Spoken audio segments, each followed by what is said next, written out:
Chapter 117. Who apprehended? Chapter 117. Who apprehended? Haha, no one believes such things now. I didn't expect you to be in the profession. If you want to know where these things are, just go to the Laro Da Street of Luo Kang Shimen. It's just that they are mixed with ordinary stuff and is hard to distinguish. Talking about magic artifact, the old man was immediately interested. Emo smiled. He didn't want the magic artifacts, instead he wanted the spirit kai inside.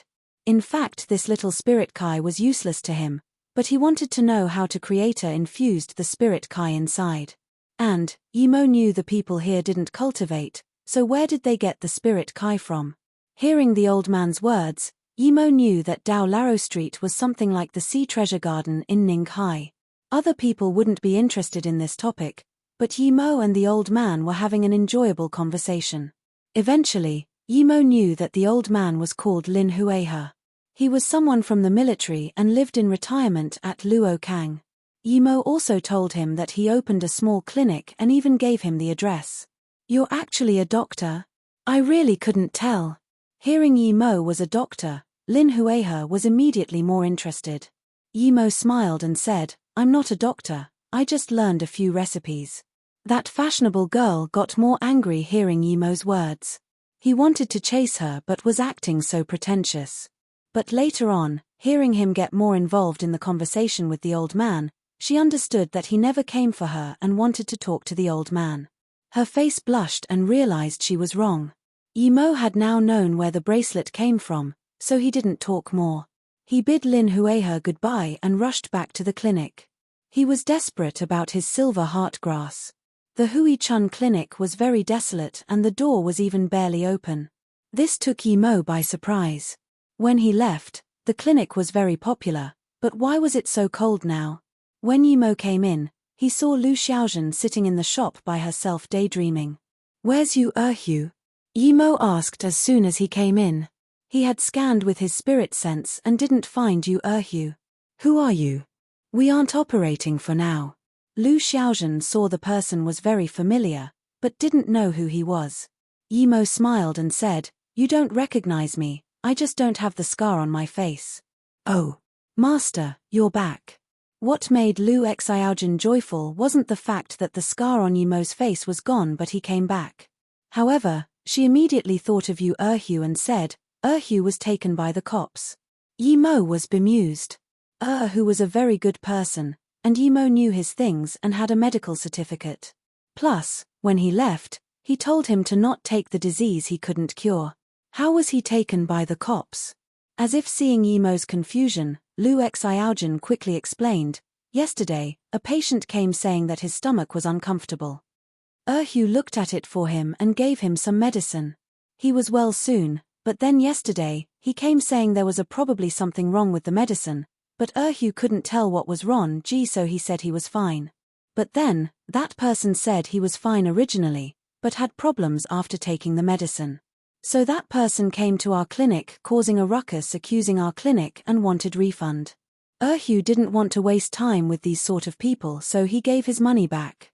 But then, the man said he wanted 10 times the refund. This person was obviously trying to cheat our money.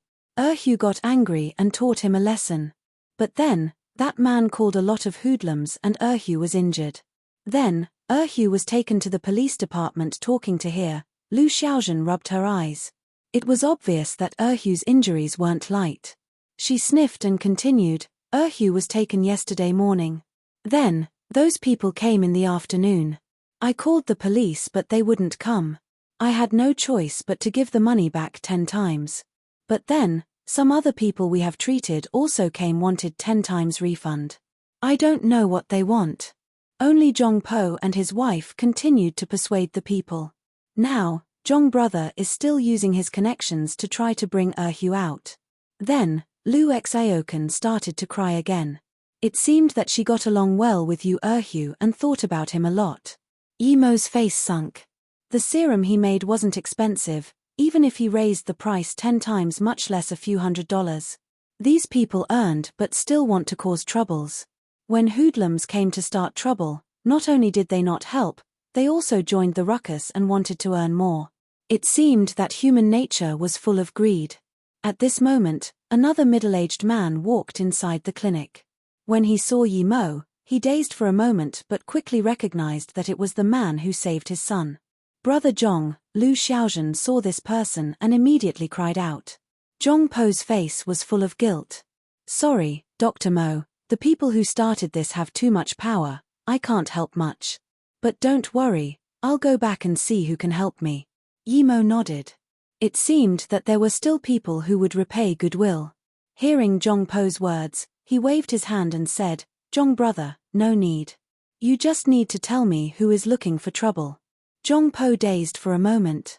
In his eyes, Yi Mo was an outsider, even his certificates were acquired through him. Now, he didn't want him to mind this. Did he have a way? But since Yi Mo asked, he still said, Hu brother beat up Wang Quan. Although Wang Quan is nothing, his cousin is a hoodlum in Luokang and had good connections with both the underground world and the government officials. After Hu beat Wang Quan, his cousin got people to beat Hu and made the cops take him away. Yi Mo nodded and told Lu Xiaozhen, lend me your phone. Yi Mo took the phone and dialed to Wu Xueming. When he came to Luokang, he heard from Wu Xueming that Luokang was the Metal River's land. Since it was the underground world, he would be better off finding Wu Xueming. Yi brother, I didn't think you would really call me. How are you? Although Wu Xueming's voice was delighted, it didn't have the fervor before. As for why, Yi Mo couldn't be bothered to know. Only Wu Xueming owed him, he didn't owe Wu Xueming anything. I'm good myself but my mood isn't good. You should have a say in Luokang, right? My disciple was beat up by some hoodlums in Luokang and was sent to the police station. Do you think I would be happy? Yi Mo's tone was very bland. If Wu Xueming couldn't deal with this, then don't blame him for being ruthless. He would wipe out the entire underground world of Luokang. This group of bastards, Yi brother, don't worry. I'll give you a resolution soon, Wu Xueming said hurriedly. Although he was annoyed, he didn't think the situation was too serious. It was just Yi Mo's disciple. Yi Mo smiled and said, Do you think I'm worried? I'm not afraid of even Qian Longtu, why would I be afraid of a few hoodlums? Then, Yi Mo just hung up the phone. He didn't believe that Wu Xueming didn't know he opened up a clinic in Luokang. Since he knew and this sort of thing still happened, he could see Wu Xueming's attitude. If Wu Xueming didn't deal with this properly, then he wouldn't hold back. Meanwhile, Wu Xueming felt cold. He seemed to realize that his attitude was problematic. He was all too clear on Yi Mo's ferocity. And, he saved his life. Now that Yi Mo had this attitude, it meant that he was prepared to open up his identity to the public. Since he dared to do so, it meant that he had the power to fight with Qian Longtu. Would a person who dared to challenge Qian Longtu be afraid of a small gang in Luokang? Plus, Wu Xueming didn't want to get on the bad side of Yi Mo. Yi Mo saved his life and was someone he couldn't see through. Perhaps he really was to blame for this. He indeed didn't take notice of Yi Mo's situation in Luokang. He only knew that Yi Mo opened a clinic in Luokang and didn't think much of it. In his opinion, he didn't think his men would cause trouble at such a far-off place, so he didn't give specific orders. It was mainly because he had been so busy recently. But now, his men started trouble with Yi Mo originally, he didn't think it would be much if Yi Mo's disciple was beat up. At most, he would beat that hoodlum up and pay some money. But now, Yi Mo's attitude meant that he had a bad perception towards him. Wu Xueming didn't dare to drag it out and immediately called Luokang. Master, did you just? Lu Xiaozhen saw that Yi Mo only called and no longer spoke of the issue and felt nervous. That is enough. Zhong Po didn't know who Yi Mo called, but Yi Mo just called someone and the case was solved. Was something he ran around for 2 days so easily solved? Yi Mo nodded and said, it should be fine. Thank you for these 2 days, Zhong brother. Zhong Po hurried and waved his hand. This is nothing, it's what I should do. Yi Mo said, someday, bring your child to me again, and don't promote our clinic anymore because our clinic is about to change. Zhong Po clearly knew Yi Mo's ability. Now that Yi Mo said he would look at his child for him, he was extremely happy. Ever since Yi Mo looked at his son last time, he didn't get sick again. And although he still brought his child to the hospital after Yimo looked at it, he just spent some money and got nothing solved. So it was due to Yimo that his son didn't have any problems up until now. Yimo turned to look at Lu Xiaozhen, who still had red eyes. She wasn't bad looking and seemed to be a good person. If she really liked Yu Erhu, she would be a good fit. Yimo saw a computer and printer and thought that the business here must have been good. Erhu even bought a computer. Seeing Yimo look at the computer, Lu Xiaozhen hurried to say, because the business was so good before, I suggested to buy a computer to print forms. This would save a lot of time. Yimo nodded, we don't need this anymore, because our business won't be too good later. Why? Lu Xiaozhen thought that the business would only get better after Master came back, so how could it get worse? Chapter 118, $100,000 Waiting List Fee.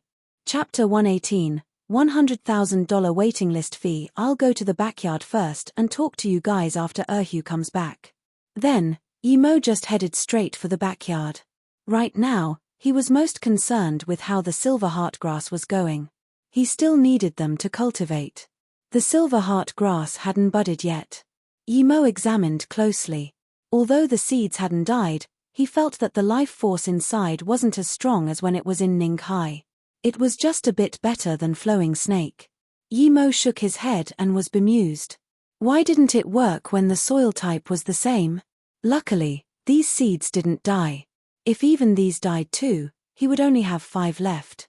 That wouldn't be a good news. There was already car sound outside. Yimo knew that Erhu was sent back.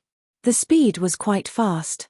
When Yimo came out, Lu Xiaozhen was holding Yu Erhu as he stumbled. It seemed that his injuries weren't minor. Master, although Yu Erhu recognized Yimo, Yimo's change was too big. Yimo nodded and said, we'll talk about this later. Who did this to you? I did it. What? Don't think he would be fine just because you found someone to release him. I'll still beat him up again. A teen in his 20s had a cigar in his mouth as he walked over. He heard Yimo's words and pointed his finger at Yimo and glanced at the 2 cops who sent Yu Erhu back. Yimo scanned this teen and coldly said, you won't have another chance. F***ck, you're asking for it. I'm still going to beat him up now, what are you gonna do? Then, he threw his cigar and approached. The 2 cops knew who said to release Yu Erhu. Seeing that Wang Quan was still cocky, they immediately knew he was dead. They quickly said goodbye and left knowing that the conflict that was about to occur wasn't something they could handle. Wang Quan, what are you barking about? Hurry up and apologize to this friend. A black Mercedes drove flying by and stopped in front of Yimo cousin. This guy's really topsha *T. Don't be afraid of him, how dare he act tough in Luokang. Wang Quan seemed to feel uncomfortable if he didn't teach Yimo a lesson. But hearing the man from the Mercedes talk, he didn't continue approaching. The man who got off reproached Wang Quan and immediately took out a cigarette and walked up in front of Yimo, smiling. Hello, I know we're not familiar, Wang Quan is my cousin. Please forgive him. I'm Fang Jihua, but don't worry, there won't be anyone who will come to cause trouble at your place again. Fang Jihua was the overlord in Luokang.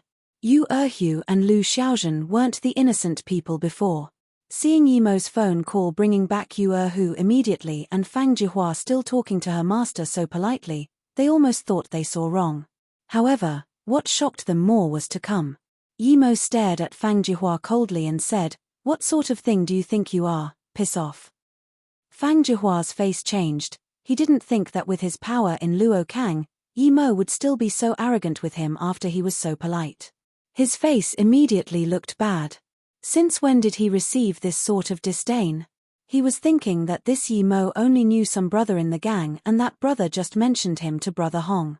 Not long ago, Brother Hong called and just said a few sentences about the release of Yu Erhu and immediately hung up. He thought that Yu Erhu had some connections in the family and found Brother Hong.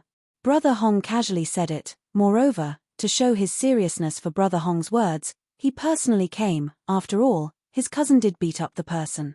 But he didn't expect to be sticking his hot face to a cold butt. The man's master didn't even take him seriously. This man, Fang Jihua, who had been in the gang for a long time, started to lose face. This Yimo probably went through countless connections to get to Brother Hong. Otherwise, Brother Hong wouldn't just make such a light-hearted call. Now that he was polite to Yimo, Yimo dared to be rude. Who did this guy think he was? Since I'm not much of a thing, then I'll leave. Wang Quan, let's go. Fang Jihua turned with a blue face. If he wasn't clear on who Yimo was connected with, he would have made a move already. But now that he left, it didn't mean he would let it go. After he investigated who was behind Yimo, he would definitely make sure this little clinic had a pleasant time. Yimo glared coldly as Fang Jihua left with Wang Quan. He didn't say anything more. He wouldn't teach these people a lesson in such a boisterous manner. Moreover, even if he did, he would go to their base. He was still unhappy with the way Wu Xueming dealt with this. If Wu Xueming dealt with it well, he would perhaps go back. However, now that he wasn't satisfied, he would deal with it himself. Master, when did you come back? Although the two didn't understand why Yimo kicked away the hoodlum who came to apologize in such a manner, but Yu Erhu never asked Yimo even if he didn't understand. Yimo checked Yu Erhu's body. It was indeed beat up seriously, and there was even some internal injuries. If Yu Erhu wasn't strong, he would perhaps not be able to make it and die. Yimo was furious. These people just didn't take the lives of ordinary people seriously.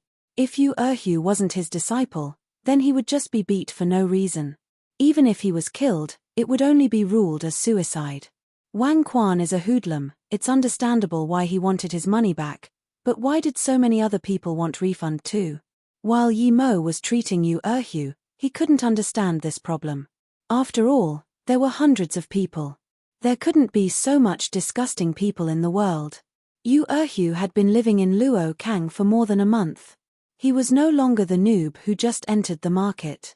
He had experienced all sorts of things while at the clinic. Now that Yimo asked, he immediately said, many people were urged by Wang Quan and a small portion of people just wanted to earn some benefits. However, most people didn't come. Yimo nodded and thought most. Not necessarily. It was just that the clinic only opened for a month. After staying silent for a while, Yimo said, from now on, our clinic no longer treats common colds, aches, and fever. They can go to the hospital for these things. I will add a waiting list fee. Those without a waiting list place won't be treated. Master, are we going to take waiting list fees like the hospital? How much do we charge? Also $10 or so. Lu Xiaozhen was shocked to hear that the clinic was charging waiting list fee. Yimo smiled and said, that will be charged, but it won't be just $10 or so. Those who want to be treated here must pay $100,000 waiting list fee for now. What? Before Yimo even finished speaking, Yu Erhu and Lu Xiaozhen were shocked out of their minds. $100,000 waiting list fee? The whole world didn't have such expensive waiting list fee. Yes, $100,000. And we must state that regardless of the outcome, the waiting list fee won't be refunded. Those patients who wish to be treated must sign a signature, and each month, there could only be one patient. They need to pay more for treatment fee. If there are no patients, you can just study yourselves. Ask me if you don't understand anything. Yimo nodded. The reason he said this was because he didn't open the clinic to treat colds but to grow the silver heart grass. Since it was far from ready, he didn't need to be involved in conflicts with the neighbors. They can go to the hospital for small colds, and his clinic wouldn't be able to handle that much anyways. Furthermore, some people were indeed disgusting. He didn't need to be doing a losing business. Although the price for his serums wasn't a loss, for Yimo, it was a loss. The reason the clinic had such an exorbitant price was, first, to avoid too many people, and second, to give him time to cultivate and grow the silver heart grass. The reason he said no refund for the waiting list fee was because he felt normal disease wouldn't be hard for him. If it really was too hard, then he just wouldn't let them go on the waiting list. But master, if we do this, aren't we shutting down ourselves? Yu Erhu immediately said.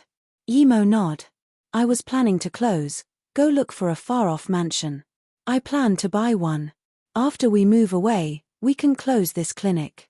Buy a mansion, even if it's a far-off place, it would be a few million.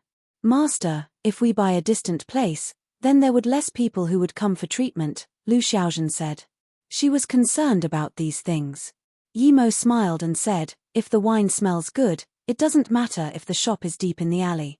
You just need to learn the methods of cooking medicine with Yu Erhu. It doesn't matter if we wait a year or two before we open up. As for money, don't worry. I'm going to Beijing now. Some people owe me, and I'm going to take it back. Yimo really wasn't really concerned about money. Li Hu owed him $500,000 and he still needed to solve things with Qian Longtu. Perhaps he would be able to take some back. As for the Song family, if even Qian Longtu didn't dare to touch him, then he didn't believe the Song family would dare to. Then after you leave Luo Kang, Master, do we still open the clinic? Yu Erhu was feeling anxious. A waiting list fee costed 100,000. If this spread out, they would be known immediately. No need to open up and don't promote the waiting list fee. Xiaozhen, you can register for a website and write that it can cure all sorts of absurd disease.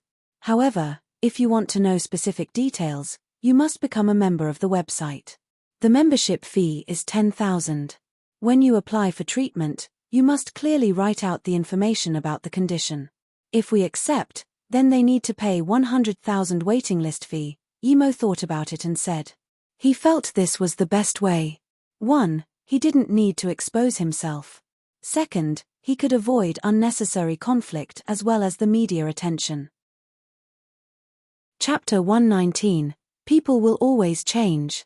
Chapter 119. People will always change. Fang Jihua definitely didn't expect that the reason Wu Hong hung up the phone was because he was worried and took the plane from Shenyang to Luokang. Wu Xueming's original words were, Yimo from the Hui Chun clinic saved my life and I call him brother. You guys did well. Actually dared to take his disciple into the police station and beat him up. Immediately go apologize to him. If you can't deal with it in a way Yimo is pleased, then you know the consequence. Wu Xueming's intentions were that, since Yimo called him, then he should do things well. However, since Wu Hong helped him do a lot of things lately, of course he wouldn't do anything to him. However, he was going to use Yimo's incident to give him some necessary beating. Wu Hong was immediately worried. He didn't know that this thing would concern the person who controlled the actual power of Metal River, Wu Xueming, who would even tell him to apologize. From this, he could see what sort of person Yimo was. If he couldn't make Yimo satisfied, then he would know the consequence. What was the consequence? No one dared to say a thing if a few minor gang members disappeared. Thus, he was worried and quickly called Fang Jihua to send the people back.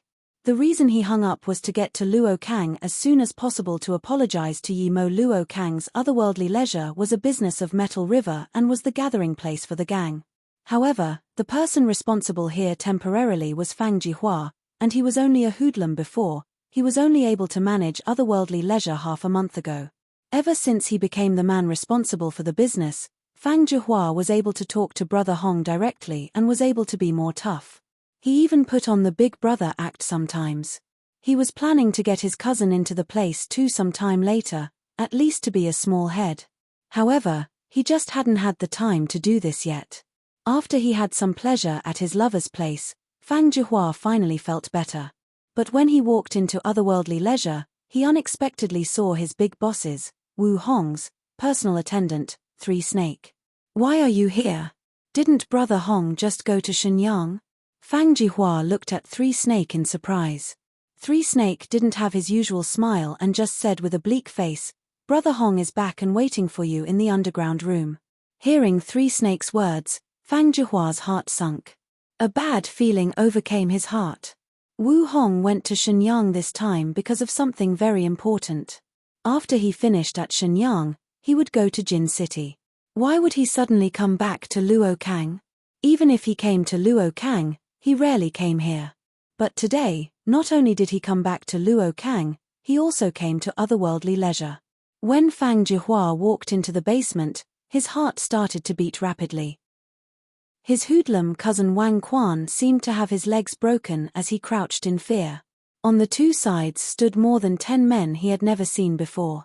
Brother Hong, he only spoke 2 words and stopped because he suddenly realized that even the biggest head in his eyes was standing below. The highest was a screen, and the screen showed a middle-aged man. Could it be? Although Fang Jihua didn't know Wu Xueming, it didn't mean he hadn't heard of his force. It was said that he forced Huang off the seat of power. As for where Huang went, no one dared to talk and ask, so when he saw the man there and Wu Hong, who was also very respectful towards him, he guessed that this man was Wu Xueming. "You are Fang Jihua?" Wu Xueming's voice was very cold. If Yi Mo was here, even if he was looking at the screen, he would realize this was not the same Wu Xueming as a month ago. Now, he seemed cold and less lively as before. In this month's time, Wu Xueming killed countless people who didn't obey him. Now, his position was fully consolidated. However, only he knew if it was really consolidated. Yes. Fang Jihua felt the chills facing Wu Xueming's cold eyes. Wu Hong suddenly walked in front of Fang Jihua and gave him 2 slaps on the face. F***ck. You were told to apologize, not to act tough. Then, Wu Hong kicked on Fang Jihua's leg. Fang Jihua howled out in pain and knelt on the ground. Now, he realized that Yi Mo wasn't so simple. "Brother Ming, how about breaking Fang Jihua's leg and make him apologize to Yi Mo?" Wu Hong broke Fang Jihua's leg and carefully said, "No need, Yi brother wouldn't want to see this sort of trash." Wu Xueming immediately refused Wu Hong's proposal. He understood Yi Mo's personality. Yi Mo hated people like Fang Jihua the most. Hearing Wu Xueming's words, Fang Jihua nearly fainted. Who was he acting tough in front of? It was someone even Wu Xueming calls brother. Wang Quan was scared dumbfounded. He had never seen such a scene. He was just a small hoodlum. Since when could he be in the same room with such gang leaders, even if it was just a video? Although he wanted to see the gang leaders, but he didn't expect to see them under such circumstances. Break their legs and bring them over to the clinic once. Then Wu Hong, go apologize yourself. Take 100,000 for Erhu's treatment fee. Don't take too much. Yi Mo doesn't like to owe people. Just say that I don't have time, otherwise, I would have came personally. Then, Wu Xueming sat on the seat a little disinterested. A month ago, he thought that Yi Mo was his best friend, but now, he felt he had changed a lot. Perhaps it was the feeling of being on the top. He developed extreme lust for power. He even thought that if Yi Mo wasn't so strong and cruel, would he even come personally to deal with such minor problems? Not only this, he felt that recently, Yu Miaodan had skewed views of him and wasn't as intimate as before. Did he really change too much? But he didn't want to give up the pleasure of power. He just needed to say one word and he could decide a person's life or death, decide the life of a business. He very much enjoyed this feeling. It didn't matter before since he hadn't tried it, but now that he did, he would definitely not give it up. When Fang Jihua and Wang Quan's cries sounded, he even felt disgusted. He wanted to kill these two very much, but he knew that although these two were irrelevant people, killing them would make his brothers feel disheartened. Plus, it was all too common for people in the lower levels to do things like Wang Quan. It was just that Wang Quan found the wrong target.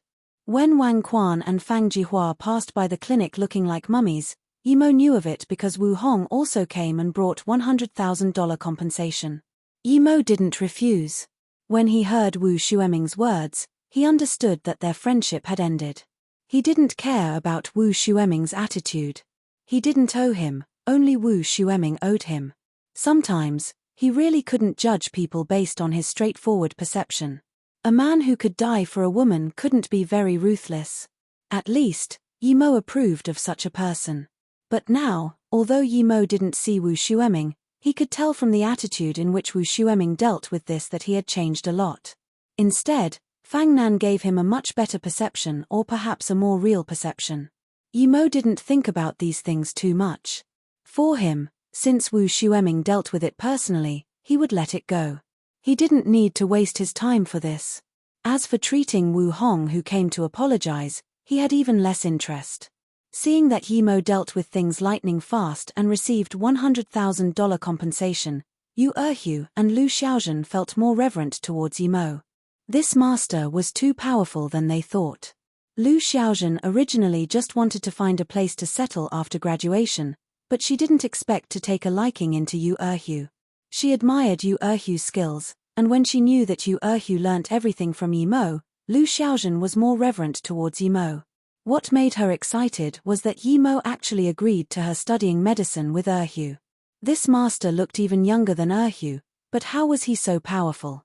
Lu Xiaozhen asked Yu Erhu, but Yu Erhu met Yimo on the train also knew nothing about him.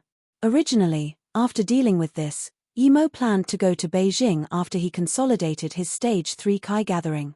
He had two things to do there, one was to redeem his promise to Zhuo Aigua, and another was to ask Li Hu to get the $500,000. As for whether he should go to the Song family, he hadn't decided yet. After all, although he was Stage 3 Kai gather, it wasn't a wise choice to fight with the Song family overtly.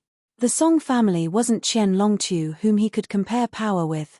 If he was to fight against the Song family, there would be a lot of concerns. One misstep and he might not even be able to stay here. Now, Yimo knew of some things about ancient martial arts. At the same time, he understood that there was still a lot people stronger than him. It had only been 4 days, and someone had already come to look for Yimo. It was the person he met on the plane, Lin Huihe.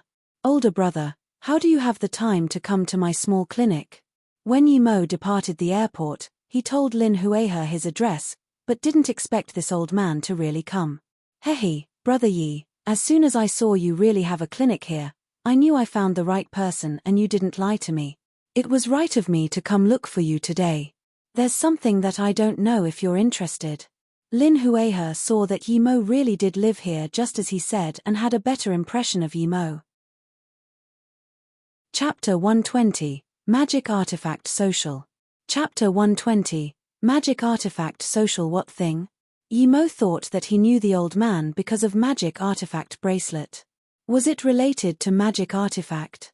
3 days later, West Door, Laro Da Street, will open a Magic Artifact exhibition social.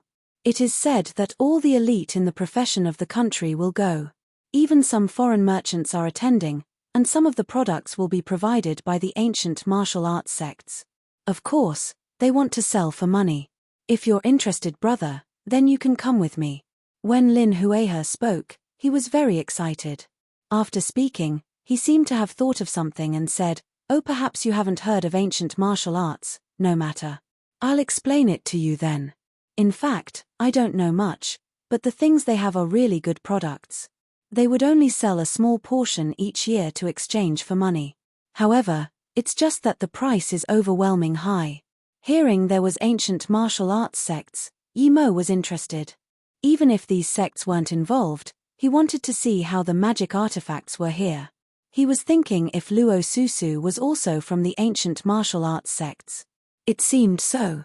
Now, he didn't have any contact of Luo Susu and didn't even know where she lived. If he knew where she lived, then perhaps he would be able to go find her. Even if he was to, it would have to wait after he had dealt with Qian Longqiu. But hearing Lin Huihe say the products were overwhelming expensive, he didn't have that much money. He only had $100,000 and he just gave it to Erhu. As for Li Hu's $500,000, he hadn't asked for it yet. As such, he couldn't help but say, "But I don't have much money, and the prices are so high." Lin Huihe also showed his hands and said, "I don't have much money either.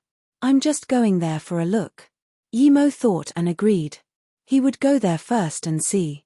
Plus, no matter how good their magic artifact was, could it be better than his? He was a real cultivator, perhaps he could bring something there to sell. Older brother Lin, before Yimo finished his words, he was interrupted by Lin Huihe. "I'll call you brother from now on, so you just call me brother Lin.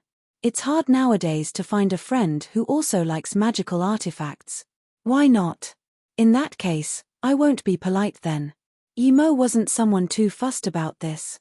Although Lin Huihe was so much older than him, he was open. "Do you think I can bring something to sell there?" Yimo hadn't been to this social before, so he had to ask Lin Huihe. Lin Huihe asked in surprise, "Yi brother, you can make your own magic artifact?" Yimo smiled and said, "I can make some, but they are all ordinary. I'm preparing to make some simple artifacts and some medical pills I made." "Does that work?" "Of course it does. I'll help you get a stall. You go prepare the things first, I'll come for you 3 days later. Although Lin Huehe was surprised, he felt it was normal after thinking about it. After all, Yi Mo could recognize magical artifacts. Now that he said he could make some simple ones, it wasn't too surprising. There were too many magical artifacts on the market, but no one knew if they were really effective. Even if he made a few fake ones, as long as he sold it, it would be fine. There were too much fake ones in the market now. Perhaps there was only one real one amongst 10,000. In 3 days' time, Yi Mo made 5 magical artifact necklaces. It was much cheaper to make than bracelet, but this time, Yi Mo didn't use cheap jade. He had $100,000 now and wanted to sell these for a good price, so he used good jade. Not including production cost, each necklace costed more than $10,000 just for material cost. Other than this, he used the remaining $90,000 to buy some medical herbs, putting them with the ones he collected from the borderlands. He made some pills, 12 in total, but he prepared 12 bottles. He wanted to sell these for a good price. Because this exhibition social was showing runic paper, magic artifact, and all sorts of blessed items, it would catch too much attention if he sold those things here. As for runes, he didn't dare to make them because his ones were too extraordinary compared to the ones here. The runes sold here were usually made by street artists. Some had mind-cleansing properties, but compared to Yi Mo's runes, they couldn't even be said to be runes. Not only could Yi Mo's runes attack, it could also cure disease. Now that he was stage 3 Kai gathering, the attacking runes he make could even kill people. It would cause too much sensation. Plus, it took too long to make them. Even though Yi Mo was stage 3 Kai gathering now, it would be great if he could make one a day. As for medical pills and protective necklaces, if he sold it, people could only know its effect after time. Plus, even if the person who bought it knew of the effects, they wouldn't know who sold it. From Lin Huehe's description, there would be so many people going, and it would be very messy. Who would know he sold it? Even if they did, he could push the blame to someone else. Plus, Lin Huehe told him, the buyers only looked if the items were real, they didn't care who sold it. Only some of the ancient martial arts sex items were popular, but they were very little in amount. When Yi Mo prepared everything, Lin Huehe had already come looking for him. But this time, he didn't come by himself, he was sent here by a car. Yi Mo gave a medical pill to Lin Huehe. Lin Huehe didn't act polite and just took it. In his eyes, Yi Mo's skills were passed down from his ancestors. Although it could cure some diseases, it was very limited. The reason he took it was to accept Yi Mo's goodwill and that he helped Yi Mo. If he didn't take something, perhaps Yi Mo would doubt him. Seeing Lin Huehe just take the pill without even asking him about its effects, Yi Mo knew what Lin Huehe thought but didn't care. He just reminded, Lin brother, this pill is passed down from my ancestors called emergency pill. Not only does it have emergency saving effects but can also cure some internal wounds. Although Yi Mo reminded Lin Huehe still didn't care that much. However, that young driver smiled after hearing the words. It was Lin Huehe's character to take a liking into these strange stuff. Even the friends he made seemed to be selling fake medicine. But from his conversation, Yi Mo got to know that Lin Huehe was originally the mayor of Huyang City but had retired. However, his son, Lin Jidan, was the current vice-mayor of Luokang, but Lin Huehe didn't talk much about this. Yi Mo thought no wonder that despite looking amicable, Lin Huehe had the temperature of someone in authority. He was the last mayor. Lin Huehe saw that Yi Mo's expression remained the same after introducing himself and still called him Brother Lin. Lin Huehe nodded to himself. He felt that Yi Mo was indeed not as simple as he looked. This could be seen from their conversation. The reason Lin Huehe told him his identity was to see if Yi Mo was someone to form stronger bonds with. However, he would be no different to normal people in Yi Mo's eyes even if he was the American president, much less a mayor. If someone else was to suddenly know that they met a mayor, they would immediately try to suck up to him, especially when this mayor's son was also a mayor. However, Yi Mo still treated him like a normal person without any signs of excitement or abnormality. He was still mainly asking about the exhibition social. After talking with Lin Huehe, Yi Mo got to know more about the exhibition. Normally, Those who could go in were rich merchants or people with a certain degree of fame. Not everyone could go. It meant that it was mainly due to Lin Huehe that Yi Mo could go in. The place could allow for 3,000 people, and it would still be very spacious. However, due to the restrictions of the place, those people who came were either rich or powerful. So other than the stalls exhibiting items, the entire place would be rather empty. The middle of the place even had a testing area. Lin Huehe also asked others for help to get Yi Mo a stall. However, because most people's stalls took up a large place, Yi Mo could only get a small corner at the edge. However, this was enough for Yi Mo. He wasn't selling much and didn't want to be too high profile. When Yi Mo and Lin Huehe came in, he showed Yi Mo his stall and quickly went to meet his old friends. He came to this place wanting to buy another good artifact, but he wasn't too familiar with this. He originally wanted Yi Mo to help him, but now that Yi Mo had his business, he could only get a few old friends to look with him before asking Yi Mo to make the final decision. Yi Mo didn't have much things to begin with. He really only needed a table. His things were in his pockets and could be taken away easily, unlike most stalls that were not only big but also had huge banners. Just besides Yi Mo's stall, there were all sorts of banners showcasing stalls. However, a banner not far ahead caught Yi Mo's attention. It said protective necklace and had a big ancient word. Yi Mo thought this was probably the stall the ancient martial arts sects had. He could go have a look later and ask about Luo Susu's sect. Chapter 121, Yi Mo's Stall. Chapter 121, Yi Mo's Stall. Yi Mo estimated that the price for his stall wasn't cheap. By the looks of it, either Lin Huehe or someone else paid for him. However, Yi Mo didn't necessarily have to give money because the cost for that pill was more than 10,000. Yi Mo came relatively early, but just when he sat down in front of his stall, people progressively came in. The very spacious exhibition center immediately became very populous. The people who came here all seemed to have some social status. Although it was loud, it wasn't boisterous.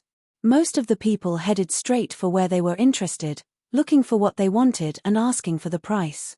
However, Yi Mo found that even the cheapest things here were a few $1,000s. Better things were easily in the 10,000s and hundreds of thousands, even million. Looking at these people spend money so easily, Yi Mo couldn't help but sigh that a part of the people in this world were very rich. Thinking back before, he was very happy that one charm could sell for $10,000, but now, Yi Mo found that a very polished-looking charm that had no use was sold for $18,800. He scanned with his spirit sense and found that the best sellers here were some protective amulets or artifacts that gave good fortune or health. Those stalls that had ancient words had especially good business. Yi Mo took notice of their things. The cheapest one was around $200,000 and was non-negotiable. Although these stalls had good business, other stalls didn't dare to copy them. Otherwise, using those ancient characters would make their business better too. However, Yi Mo found that the real magic artifacts here weren't much. There were rarely any which emitted spirit kai. Even those stalls with ancient characters didn't have much. There was rarely one or two, but the price was absurd. However, just because they didn't emit spirit kai, it didn't mean they were useless. Yi Mo had great expertise in this. He scanned with his spirit sense and knew there were some real magic artifacts. However, although they look exquisite, their functions really couldn't be praised. It could be said that not one could be even 1% effective as his. However, what made Yi Mo disappointed was that although his things were the best and didn't intend to sell for much, his stall was still the least visited. Although there were a lot of people, they rarely came to his stall. Even if they did, they didn't even bother to ask for the price. This business was hard, Yi Mo sighed to himself. It seemed that it was due to his small stall and no banner.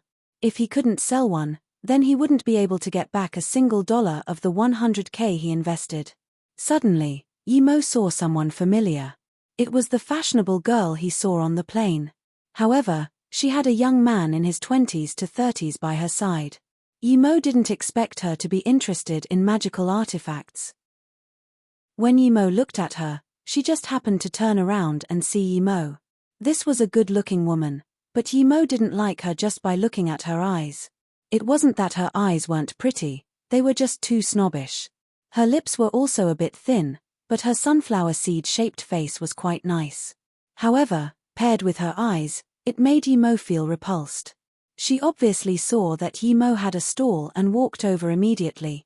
Originally, she thought Yimo was looking for her in the airport but didn't expect to lose her face.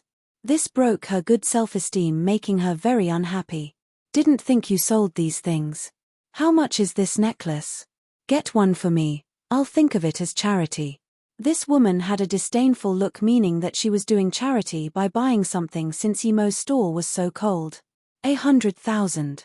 Yimo didn't even bother to raise his head. The woman's expression made him feel disgusted. It was as though he was a beggar. Originally, Yimo planned to sell this necklace for $50K 80K, but because he was unhappy, he just said $100,000.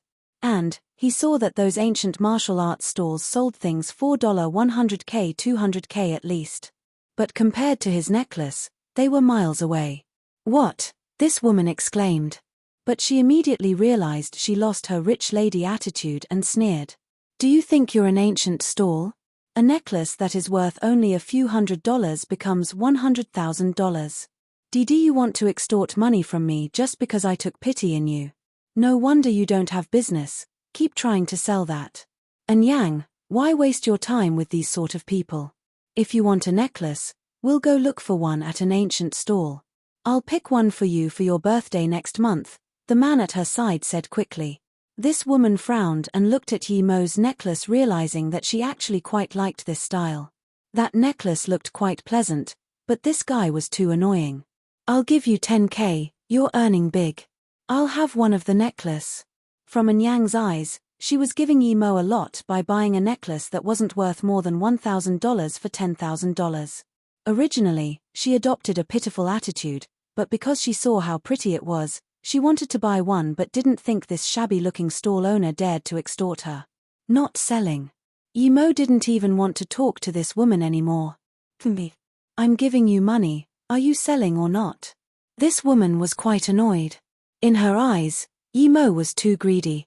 Yimo plainly said, do you want to buy with force? The thing is mine, I can sell it for however much I want. I didn't force you to buy, move aside, don't block my business. Okay, I'll see how much you can sell today. Don't come begging for me to buy it in the end. 100K, I'll see how many you can sell. This fashionable lady didn't heed to the persuasion of the man beside her and stood by the side wanting to see if Yimo could really sell it. Yimo sneered. $100K is the price just then, now it's $200,000. He was extremely unhappy with this woman. It was his business. What did she have to do with it? He was the one who decided whether or not he sold it. And Yang was infuriated by Yimo's words. In her eyes, Yimo was doing it for her. $100,000 wasn't much for her, but she just wasn't happy. Although she liked this necklace, she didn't want to spend an extra $90,000 for no reason. This necklace is so pretty. How much is it? A middle-aged man brought two girls that were younger than 20 past Yimo's stall, and one of the girls suddenly discovered Yimo's necklace and stopped immediately in exclamation. This middle-aged man also stopped and said, you've been around once and hardly said anything was beautiful. If you like it, Dad will buy one each for you too. Yimo looked at these two girls. They looked very alike and refreshing, so perhaps they were twins. But hearing the man's tone, he seemed to be very rich. He meant that as long as his daughters liked it, he would buy it, but his daughters didn't find anything they liked after looking around for a while. Dad, I want one too. There are two exactly, one each for me and sis. This necklace is really pretty, another girl said quickly. Yimo was speechless. The magic artifacts he made were for protection and health, but they attracted people due to their looks. Boss, how much is one? The middle-aged man asked immediately. He wants to sell high few $100 worth thing for $200,000, and Yang, who hadn't walked away, immediately said. Yimo coldly looked at Yang. This woman was too annoying. If she didn't buy, she can piss off, but she was still being nosy here. What are you looking at? Can't I tell the truth to others? And Yang looked at Yimo's glare and immediately yelled out in discomfort. Yimo didn't want to deal with her, He only sold his things to those who realized its worth. However, the middle-aged man just smiled and didn't seem to change his will due to Enyang's words. He just looked at Yi Mo and asked, "May I ask, is this $200,000? Seeing that the middle-aged man still asking this question even after hearing Enyang's words, he immediately knew this middle-aged man had his own will and was very rich, or he didn't care about this money for his daughter's birthday. Indeed, $200,000. Yi Mo didn't think it was expensive to sell one necklace for $200,000, his necklace was worth this. Those that were worse than his could sell for more than this. "Okay, I'll have two. This necklace is very pretty indeed," this middle-aged man immediately said. Yi Mo heard the middle-aged man and hurried to say, "I'm not selling this necklace for $200,000 for its looks. It has two functions. One is for a lifetime, and that is to promote health. Those who wear this would rarely get sick. Another function is defensive. It has 3 charges, after using it up, this necklace would be gone. HMPH." Seeing that Yi Mo was still bluffing, Enyang felt more annoyed, but she couldn't do anything. This middle-aged man obviously didn't care about Yi Mo's words. In his opinion, if Yi Mo's necklace really had such powers, he wouldn't be selling it on such a small stall. "Dad, you should buy one too. It has defensive powers. We can have one each," one girl immediately said. Chapter 122, Buying Spree. Chapter 122, Buying Spree. The middle-aged man obviously loved his daughters and hearing their words, he immediately said, "Okay, one of each of them." "Boss, is there another one of these?" "Yes." Yi Mo took out a third necklace and put it on the table. Seeing Yi Mo take out a third one, there was more contempt in Enyang's eyes. If its functions were really as Yi Mo said so, then this necklace should be very precious, but he was able to take out this many at once. Thus, it could be seen that this was probably mass-produced from a small factory. If real magic artifacts could be made so easily, then magic artifacts would be sold cheap and not worth money. Although she wasn't too familiar with the business, she still understood that magic artifacts were rare.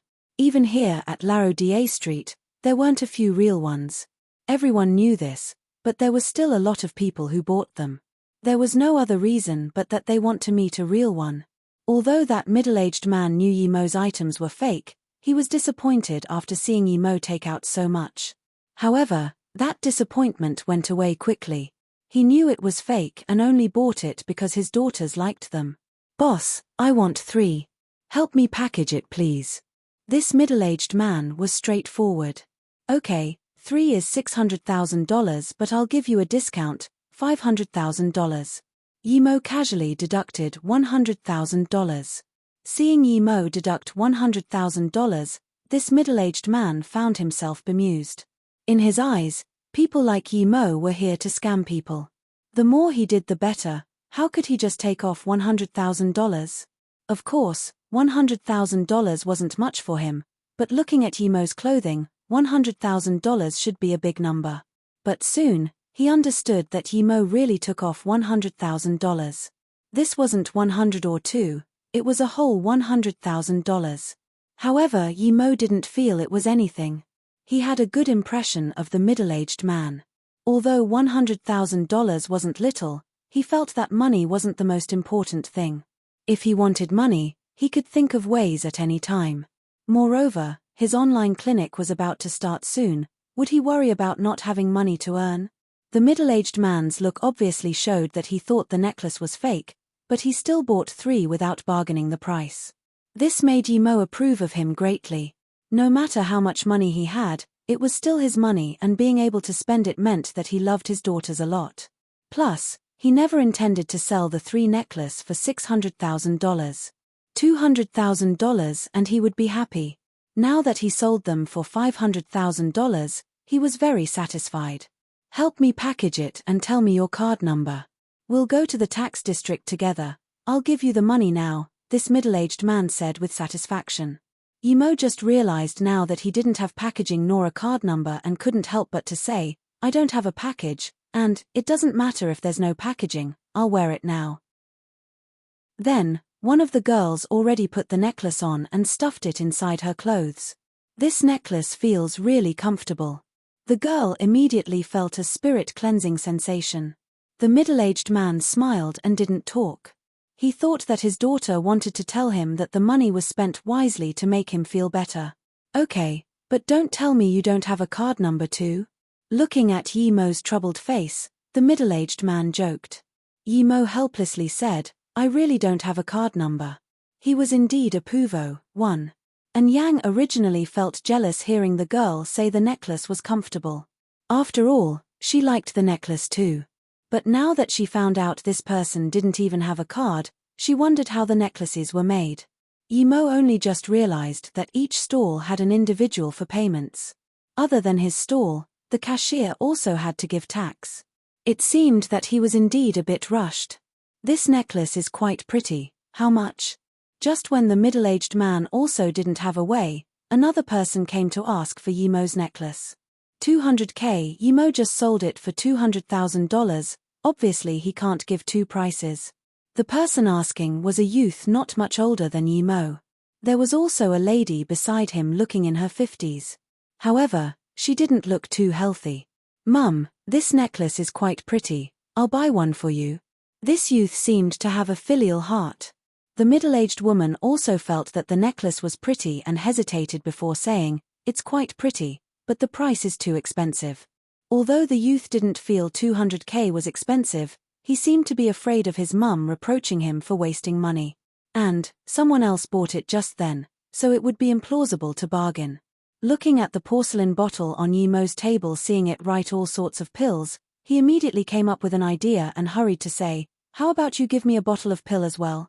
The reason he wanted to buy the pill was to prove to his mother that he wasn't being scammed. In fact, he didn't plan to have the pill. For magic artifacts, he can adopt a test-it-out attitude, but for these unknown pills, he definitely wouldn't believe it.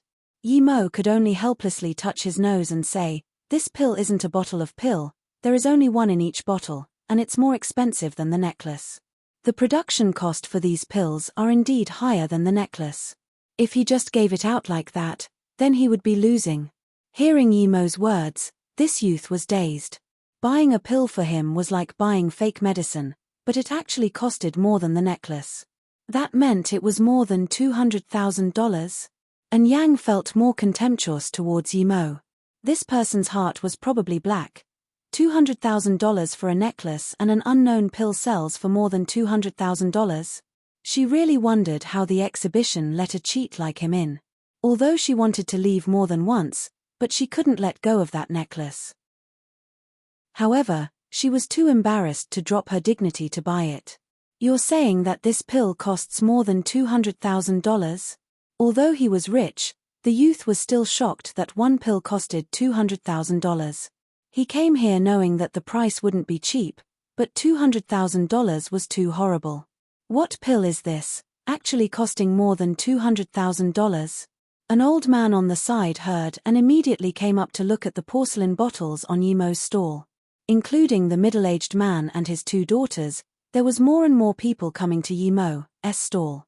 This necklace is so pretty. I also want one, how much?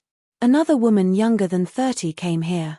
Yimo couldn't help but to sigh that his necklace was really attractive to women.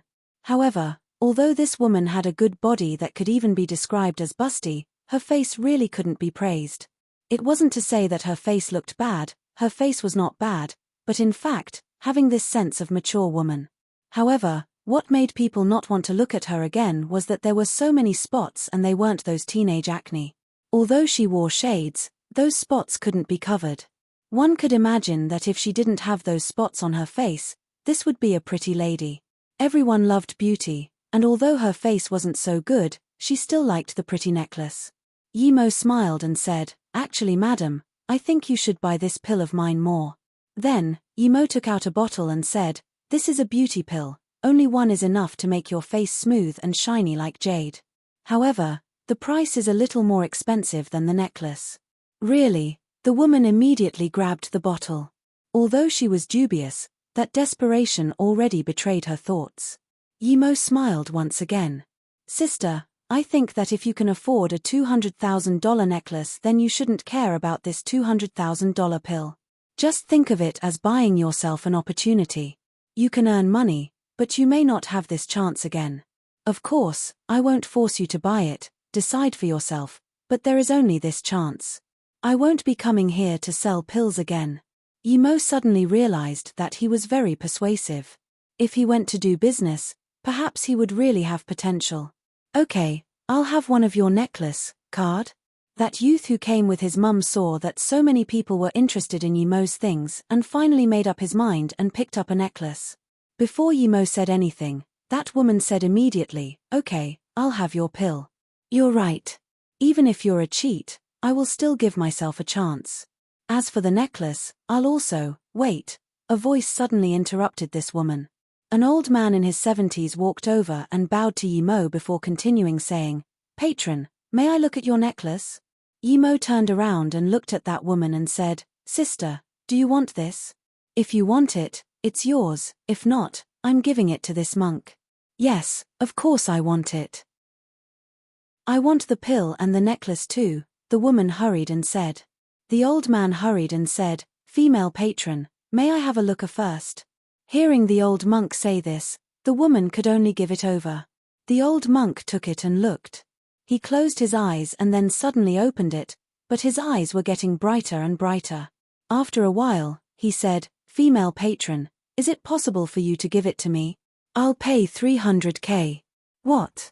Not only this woman was shocked, but also the people around her.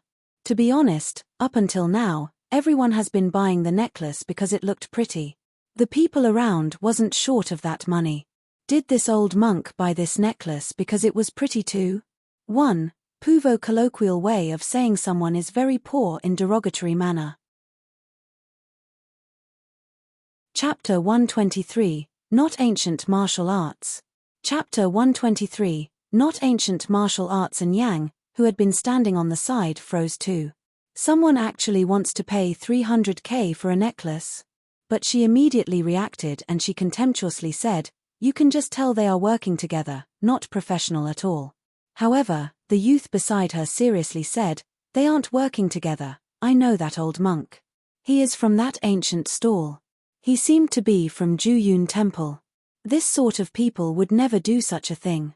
It seems that the necklace may really be magic artifact. And Yang exclaimed. She didn't expect the person to increase the price would be an old monk from an ancient stall. This was a clear sign that Yimo's items were real. How about I buy one for you? This youth knows that Yang really liked the necklace and wanted to please her. Seeing her expression, he said immediately, Okay, I want one, but Yang had been wanting one, but she just couldn't do it for the sake of her dignity. However, she didn't expect things to turn out like this. The product she thought to be fake actually became popular now. She immediately thought that this necklace was gone. Otherwise, why would the old monk fight over one with the woman? Yimo didn't expect to find someone who knew his stuff. But, he already sold his item to this woman and wouldn't sell it to the second person. Seeing the woman look over, Yimo said immediately, You came first, you pay. At this moment, everyone around understood that the old monk came from the ancient stall. Even he came to buy Yimo's item, so this meant that Yimo's items were real. At this moment, more and more people came to Yimo's stall. That middle-aged man also realized that he earned big, so he quickly came up to Yimo and said, If you believe me, I'll give you check and I can help you do the tax. Yimo didn't care that much to begin with. It was good as long as he got the money, and he indeed didn't have a card. Hearing this middle-aged man say this, the woman and the youth also conformed. Yimo was by himself. He couldn't leave with these people. However, they all had their morals. When they left to do the tax, they didn't take the items away. The youth with Yang came up immediately and said to Yimo politely, Friend, do you have any more of those necklace? Can you sell one to me? Or we can order one, of course, the price is no problem. Yimo saw that the annoying woman didn't come up and felt a little better but immediately replied, Sorry, the necklace is gone and you can't order them. A master told me to sell it for him. It's gone after this 5. Hearing Yimo's words, not only the youth was disappointed but also Yang. She really regretted not buying one for 100k. However, more and more people were asking about it. The youth saw that Yimo had indeed ran out and could only set his eyes on the two who bought it just then. They had one each in their family. He wondered if they could sell one for her. Thinking about this, the youth said to the girl, "Hello, you bought 3 necklaces, could you sell one to me? I can pay $100,000 extra." The girl immediately raised the corner of her mouth saying annoyedly, "Do you think I'm someone who is missing your $100,000? The people around could tell that the girl indeed didn't need that $100,000. Yimo sighed to himself. It seemed that the brand power of ancient character was effective. He could sell 3 to the middle-aged man purely due to luck. However, the people who came later was due to the old monk and his brand. At this moment, the old monk was still investigating the pills inside Yimo's bottle. He kept sniffing and even asked if Yimo could take it out for him to see. Of course, Yimo wouldn't mind. The old monk helped him advertise. Although he pretty much sold his necklace, he was still grateful towards the old monk. The middle-aged man and the woman as well as the youth had all come. However, the middle-aged man had a 2 million check for Yimo and said, "The other 2 have given me the money, and I helped you get a check. I've paid the tax for you already too." Yimo had an even better impression of the middle-aged man. He was probably afraid that Yimo would be tricked and took the money and helped Yimo get a check. It could be seen that he was a person of morality, otherwise, he wouldn't be doing this. Yimo took the check and said, "Thank you, however, I don't have that much money." The middle-aged man smiled and waved, "I know, I still want to buy a few bottles of your pill. See how much pills I can buy with the rest of the money and just give me a few bottles." Hearing the middle-aged man's words, the old monk said before Yimo could say anything, "Patron, I'll have the rest of the pills, name your price." It seemed that the old monk was afraid the other people would buy the rest and instead talked first. Indeed, as soon as the old monk talked, people on the side started to regret. Yimo smiled, "Okay, 200k a pill then. However, I'm not a patron, I'll be taking money." Yimo knew that out of all the people here, he was probably the poorest, but he didn't feel it to be necessary to charge more. Yimo took 4 bottles and gave it to the middle-aged man and said, "There are 2 bottles of the same, emergency pill. 1 bottle of beauty pill and another bottle is for cultivation. I've written down the specifics on the paper inside the bottle. Open it yourself and look." The remaining 6 bottles were all bought by the old monk. Seeing that Yimo's things were really bought by the old monk, more people rushed up immediately to buy, but Yimo had sold everything. Seeing that even Yimo's pills were sold out and he was now preparing to leave, and Yang just realized she got nothing. If what the old monk said was true, then his beauty pill must really have those effects. The most important thing, however, was that she necklace she wanted first was gone. This immediately made Yang feel that things were unfair and could no longer worry about her dignity. She squeezed in and said to Yimo, "I saw your things first, I won't ask to buy one now, but can you reserve a necklace for me?" Her tone obviously softened. Now that she thought about it, she really liked that necklace, but just as the bastard said, there was only one opportunity. She could earn $200,000 again, but the opportunity wouldn't come back. Now, even the middle-aged man felt that Yang was being ridiculous. She just said that Yimo's things were trash worth only a few $100s, but now, she was asking to order. He could not help but to shake his head. Luckily, he didn't heed to this woman's words, otherwise he would really be regretting. Yimo really wanted to pre-order and go back to continue making them, but he knew that this thing could only stop now. He could still make excuses now, but if he made too much, it would be hard to explain. Plus, this thing has been exposed too much due to that old monk. Thinking about this, Yimo could only say, "Really sorry, but I'm selling these for someone else. As for whether there will be more, I really can't guarantee. Perhaps I will sell more next exhibition, but it mainly depends on whether there will be more products." Yimo didn't seal the deal. After all, this money was too easy to earn. Perhaps he would need money again and could come back to earn another round. And, this exhibition happened every year, it was just held at different places. Seeing Yimo say this, many people walked away in disappointment. Although they were disappointed, they didn't regret too much. After all, it was just a magic artifact. No one had really seen its powers. However, only the middle-aged man and the old monk didn't leave. Even An Yang left in anger, cursing Yi Mo countless times. "I'm Yi Johar, I'm running a few companies, and this is my card. If you need any help, please ask." Then, Yi Johar took out his card. His many years of experience in the business industry made him feel that Yi Mo wasn't an ordinary person. Thus, he wanted to connect with him, so he left a card. Yi Mo didn't have a card, nor did he have a phone, so he could only say something polite. After waiting for a while, Yi Mo didn't give him a name card. Although Yi Johar was disappointed, he saw that the old monk wanted to talk to Yi Mo, so he could only take his 2 daughters and leave. "Dad, this is the first time I see you give a name card, but the person didn't give one back," one of the girls following Yi Johar said. "Sister, you're wrong, it's not that this person doesn't want to give a card to Dad. See, he didn't even have a bank card, how can he have a name card?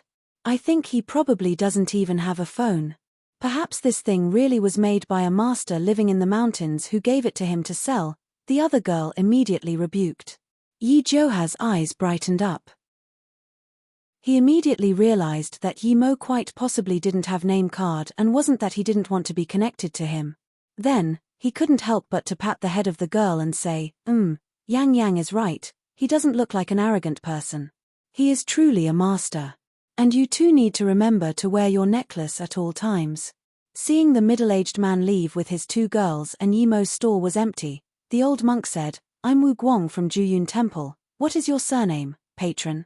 Yi Mo thought and looked at the small ancient character at the edge of the old monk's sleeve and asked, "May I ask Elder Wu Guang if you're from the ancient martial arts sects?" The old monk nodded and said, "Ancient martial arts isn't easy, they usually don't come into the world. I'm just a normal monk in Juyun Temple, however, I came to this exhibition to help some ancient martial arts sects to sell some things. I do have a few things I wish to inquire, patron. Do you have time, patron?" Yi Mo was greatly disappointed. So the people here weren't really from the ancient martial arts sects, but those who came to sell their things. It seemed it would be hard for him to ask about Luo Susu. Chapter 124, Hidden Sects. Chapter 124, Hidden Sects. There was a lot of people at Juyun Temple's stall. However, their stall was also very big. Yi Mo followed Wu Guang monk to the resting place at their stall. Immediately, a girl walked up to serve tea. Seeing Yi Mo sit down, Wu Guang monk immediately said, "Sorry for my sudden invitation, I haven't asked for your name yet." Yi Mo came on his own will. If he didn't want to come, it wouldn't be so easy for Wu Guang to invite him. Now that Wu Guang asked, "Master Wu Guang, you're too polite, I'm Yi Mo." Yi Mo thought that this Wu Guang probably wasn't an ordinary folk. Although he hadn't been in a fight with him, his spirit and essence seemed holy. Despite he was an old man in his 70s, his movement weren't slurred at all. As he spoke, his tone sounded potent. Obviously, he was cultivating an inner martial art. "If I'm not wrong, your prowess in martial arts isn't low. This time, I do have a few questions for you. Of course, if it's inconvenient to answer, it doesn't matter." Wu Guang's voice was very soft and very polite. Yi Mo drank some tea and a crisp smell went into his nose. The taste lingered in his mouth. It was obviously a top-quality tea, so he couldn't help but to say, "This tea is indeed great." Wu Guang smiled and said, "If you like it, I can give you some later. This is given to me by a friend." Yi Mo wondered if that friend of his was the one who asked Wu Guang to sell magical artifacts for him. Regardless, he would ask later. However, he said, "Thank you, Master, what other questions do you have?" "Great, then I'll be straightforward. From what I can see, your magical artifacts are even better than the ones I'm selling. I'm wondering if you made them yourself or you got them elsewhere." Wu Guang's eyelid sunk down, but the shimmer in his eyes couldn't escape Yi Mo's spirit sense. Looking at the old monk's eyes and thinking about the fact that he was selling artifacts for those ancient martial arts sects, Yi Mo wondered if he was too high profile. If one of such sect wanted him and took him back as a lab rat, then he would be gone. He didn't think that with his current power, he would be invincible. Thinking about this, Yi Mo stood up and saluted to the old monk. "Master, I wish to ask for your help." Wu Guang closed his hands. "Yes, don't be polite, Please be straightforward. Yimo, however, sat down once again and said, "These magical artifacts and pills are all made by an elder in my sect. However, he doesn't wish to come out in the world, so he told me to sell it for them. However, he doesn't need the money. In fact, I only know a little about these sort of things." After looking once at Wu Guang's reaction, Yimo paused before continuing, "The thing I want to ask for your help is that please don't get these pills into those ancient martial arts sects to prevent that elder from being offended." However, Yimo thought to himself that it seemed Wu Guang didn't really understand the power of the artifacts he was selling. If he knew, then he probably wouldn't be using this attitude, but it was good that he didn't know because he was connected to the sects. If he revealed Yimo's power, then it wouldn't be good. It seemed that he need to be less in touch with this monk. After today's things are done, he would leave immediately. Thinking about this, Yimo saluted with his fist. "Master Wu Guang, I also have something that I want to ask you. Please speak." Seeing Yimo say he didn't make these things, Wu Guang understood. After all, someone as young as Yimo wouldn't be able to make such magic artifacts. Moreover, his things seemed pretty well done, rendering a serene feeling. That's why he wanted to buy one. He didn't realize the true effects of the items, just as Yimo thought. If he knew, then he would probably bring one back no matter how expensive it was. Even if he didn't hand it to the sects, he would keep one for research himself. "I want to ask if the ancient martial arts sects are the hidden sects. How do I enter if I want to enter the hidden sects?" He only occasionally heard about the hidden sects from Luo Susu. Although he didn't ask, he remembered it. Hearing Yimo's question, Wu Guang looked at Yimo peculiarly. He didn't expect Yimo to know about the hidden sects. Not much people knew about the hidden sects.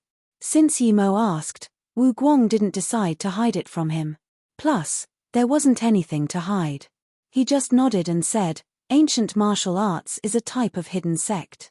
Other than that, there are other lines such as Dao sects, Yellow sects, Rune sects, and so forth. However, if you're not one of them, it's best not to try to enter because even if I tell you how to, you wouldn't be able to get there. Even if you did manage to get in, you would be killed straight away."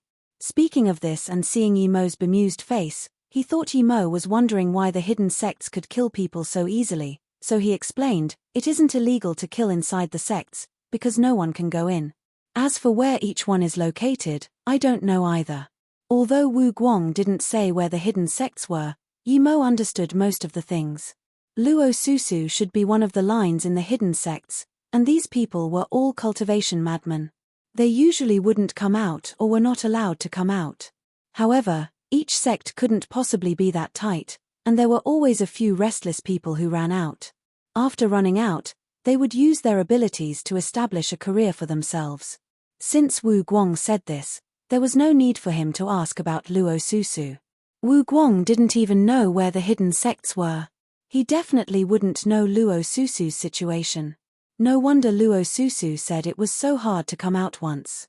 "Then where is your Juyun temple located?" Yimo asked immediately. However, this time, the monk just said "Ami Tuofu" and didn't answer. Yimo knew the monk didn't want to say it and couldn't help to be contemptuous towards this monk. The monk found him and asked him so many questions, but when he just asked him a few, he didn't even want to answer it. However, Yimo asked what he needed, so he stood up and said, "In that case, I won't disturb you anymore, goodbye." The monk didn't have anything else to ask but still gave a box of tea to Yimo. When Yimo returned to the exhibition, there was still a lot of people. He wanted to find Lin Huehe and see if he had already bought what he wanted. If he didn't, then he wanted to leave. He just saw a few ancient stalls and there weren't anything good there. Even the artifacts with faint spirit Kai were hardly to be seen. Plus, Wu Guang monk said that he wasn't from the ancient martial arts sects, so Yimo no longer had the intent to ask how they made their magic artifacts. They wouldn't know even if he asked. Yimo scanned with his spirit sense and didn't see Lin Huehe. Lin Huehe was out of range, so he was probably busy. Yimo would also look around and see which of these things were real. However, Yimo was disappointed. After going through half of the places, there were only a few real ones and barely had any function. They were just some ordinary things to cleanse the mind, but they were exorbitantly expensive. But just when Yimo was going back to his stall and wait to meet up with Lin Huehe, a stall that wasn't much bigger than his caught his attention. To be exact, the silver rock on the stall caught his attention. Yimo scanned the rock with his spirit sense and found it to be a space abyss rock. His heart started to beat fast. Space abyss rock, it was the thing used to make dimensional rings or storage rings. In the real cultivation realm, it was rare, much less here. If he had a storage ring, then even if he wasn't that strong, he wouldn't have had such a hard time in the desert. He must acquire this. Yimo's eyes could no longer leave the rock and just walked straight towards it. "Hey, what do you want?" A voice stopped Yimo in his steps. Yimo just realized he rammed onto someone else. "It's you." Yimo didn't expect the person he ran into would be Yang. This woman really haunted him wherever he went. However, that youth that was tailing her was nowhere to be seen. "Oh, sorry." Yimo knew it was indeed his fault this time. There was only space abyss rock in his eyes. Yang, who was in a bad mood and was about to throw a tantrum, saw it was Yimo and actually calmed down. Although she hated Yimo, she felt like she could make a deal out of Yimo ramming into her. Perhaps she would be able to get that jade necklace. But when she reacted, Yimo had walked over to a stall. It meant that he didn't even take ramming her seriously. Yang was immediately infuriated and followed him without thinking. However, Yimo was nervous at this time because he saw someone pick up the silver-white rock. It seemed that person was also interested in the rock. Chapter 125, Unable to buy it. Chapter 125, Unable to buy it. This was space abyss rock, so how could anyone from here be interested in that? Yimo walked over anxiously and pretended to look at something else. In fact, his spirit sense never left that rock. "Do you want to leave after bumping into someone?" Yang ran in front of Yimo and immediately yelled out. Yimo frowned. To be honest, he really didn't want to talk to this woman. He was worried about that space abyss rock. Now that Yang came to annoy him once again, he was immediately angry and turned around, coldly saying, "Piss off." You. Yang didn't expect this person dared to tell her to piss off. Her face was furious and actually was at a loss for words. At this moment, the youth with Yang walked over. Seeing Yang's complexion, he asked, "Yang, what's wrong?" Yang rubbed one eye with her hand and pointed at Yimo. "This person is harassing me." The man's face sunk. He was already annoyed at Yimo for not selling the necklace, but he didn't expect Yimo to dare to harass Yang. He immediately walked over and wanted to grab Yimo's shoulder. But before his hand reached Yimo's shoulder, Yimo's hand already grabbed his wrist and coldly said, "If you dare to move again, I will step you under my foot, piss off." This youth discovered that after Yimo grabbed his hand, he couldn't move at all. Meanwhile, a bone-aching chill ran onto his body. This youth wasn't ordinary. As soon as the situation arose, he immediately knew that he was a joke compared to Yimo. This person who dared to harass Yang was definitely a master, someone countless times stronger than him. He was sure that even if his master was here, he would still be no match for him. Meeting such a master at the exhibition, cold sweat immediately ran down the man's back. He thought about Yimo selling things before. Did he really come from the ancient martial arts sects?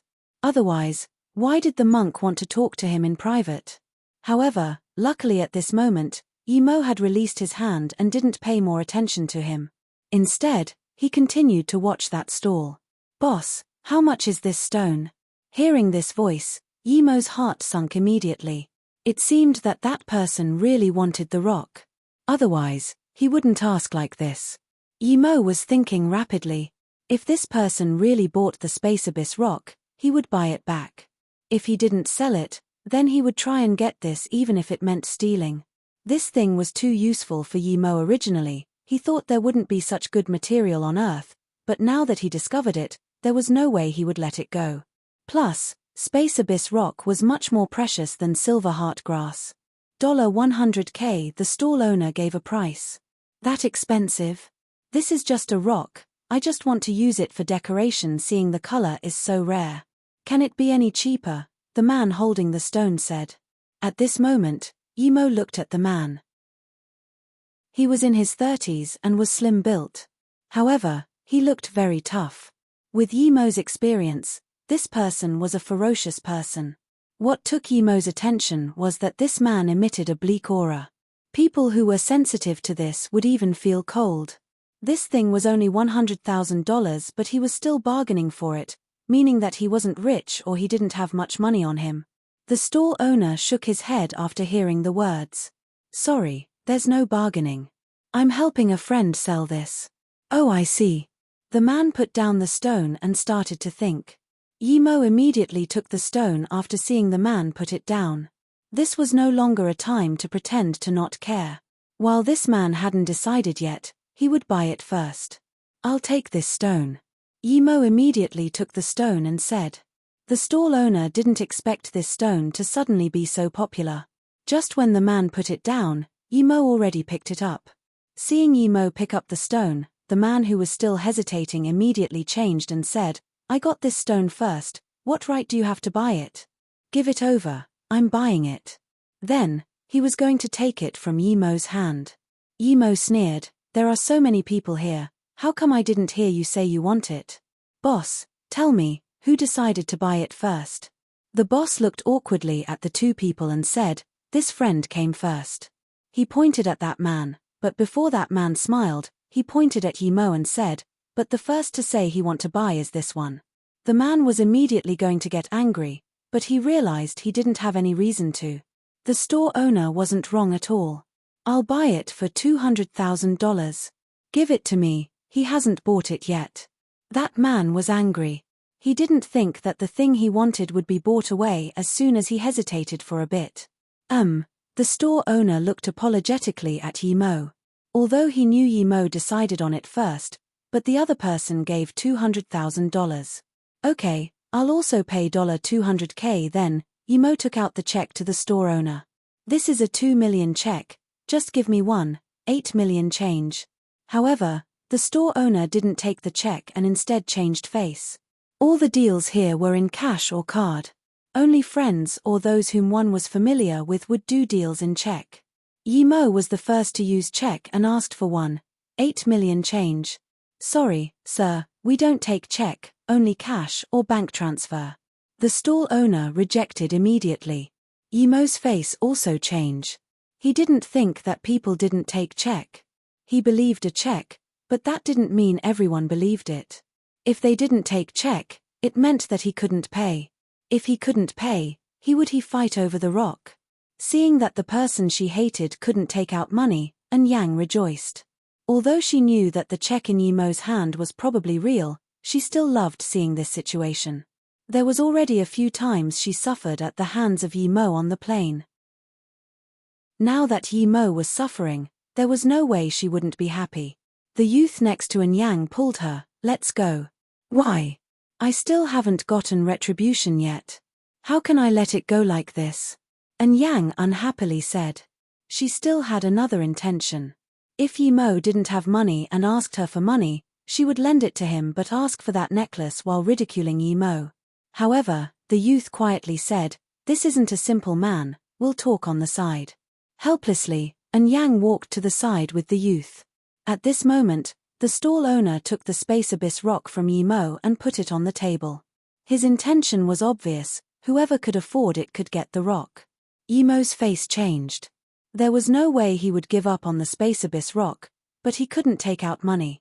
He thought about Yang on the side. Didn't she want a necklace? He would give her one and lend money from her. But when Yimo turned around, Yang was gone. He couldn't help but to frown more. Of course, Yang didn't think that her little plan almost succeeded if that youth didn't pull her away. Yimo really was going to ask for money from her. But in this short moment, the bleak-faced man said, tell your cashier to go check out with me, I'll give you $200,000 immediately. This stall owner could no longer care about Yimo. It would be hard to sell this stone for $100,000, but now he sold it for $200,000, he quickly told the cashier to check out with the man while he packaged the stone. Yimo looked helplessly at the rock. He really couldn't blame the stall owner. Although his character wasn't good, he was a businessman. Of course, he wanted to earn more money. Boss, where did you get this stone? Yimo thought there might be more from where it came from. As though a bit apologetic towards Yimo, the stall owner replied, "From what my friend said, he picked it up near the Qingdao beach. As for exactly where, I have no idea." Hearing the stall owner's words, Yimo was speechless. If he could pick up Space Abyss stone at the beach, then there would be too much. However, he wasn't sure if the stall owner was telling the truth, so he could only shake his head and leave. After leaving the stall, Yimo quietly walked behind that man and made a spirit sense mark. Since he couldn't buy it, then he had no choice but to steal it. This thing was more useful to him than to anyone else, but someone else had to buy it. Yimo didn't have any moral burdens stealing it from this man.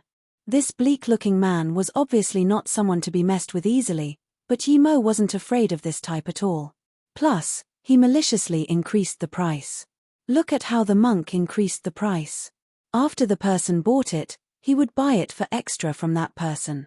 If the person didn't agree, he would give up. Of course, Yimo didn't expect this man to have the resolve of Wu Guang, but that man shouldn't expect him to have the resolve of Wu Guang either. And Yang, who just saw Yimo return dejectedly to his stall, couldn't help but to think, "Serves you right." Chapter 126, Relocation. Chapter 126, Relocation. At this moment, Lin Huihe and his friends had come back. Although Yimo had no interest in asking what they bought, Lin Huihe excitedly showed Yimo the magic artifact he had just bought. This was a spirit-calming magic artifact. It would help with sleeping when put at the bedside. Although it looked exquisite on the outside, the effects were too bad. If it was not long before, perhaps Yimo would help him improve it. But now, Yimo had lost interest and casually said it wasn't bad. "Brother Yi, did you finish selling as well? If you're finished, then let's go." From Lin Huihe's perspective, it would be very lucky if Yimo could even sell his things for a few thousand. Yimo smiled and said, "Brother Lin, you go back first, I still have some things to do. I'll go visit you later. Oh, I also have a bag of tea here. A friend gave it to me, it's yours now." Seeing Yimo was busy, Lin Huihe didn't mind too much. He took the tea and left with his friend. After Lin Huihe left, Yimo just constantly sat in his stall and didn't shop around. He just kept his spirit sense on that bleak-looking man. If he didn't get this rock, he wouldn't give up.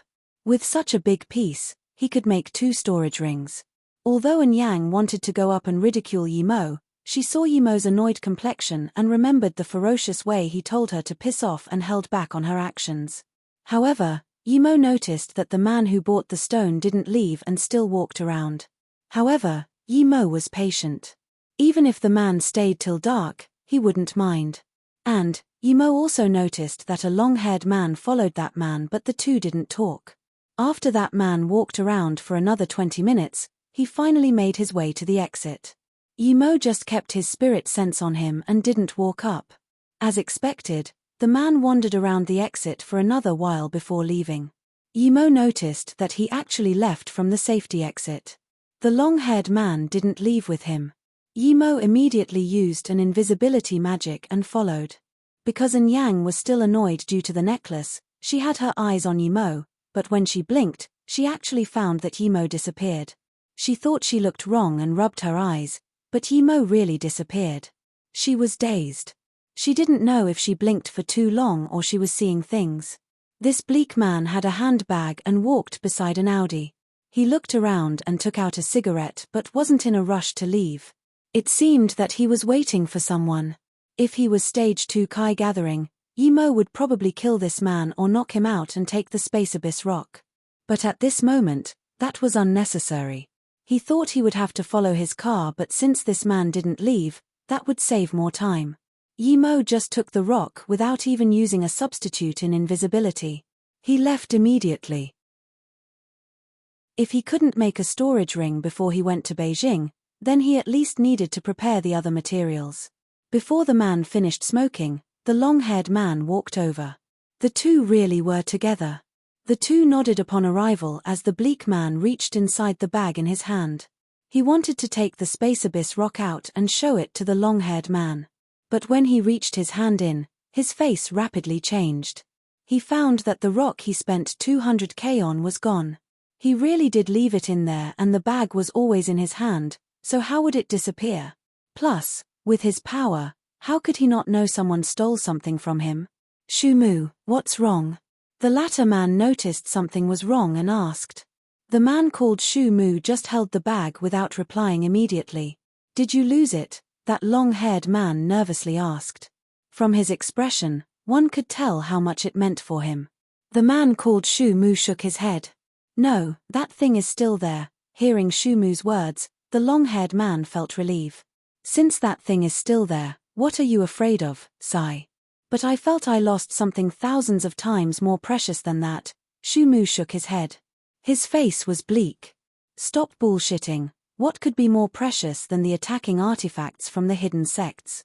We spent 50 million getting that.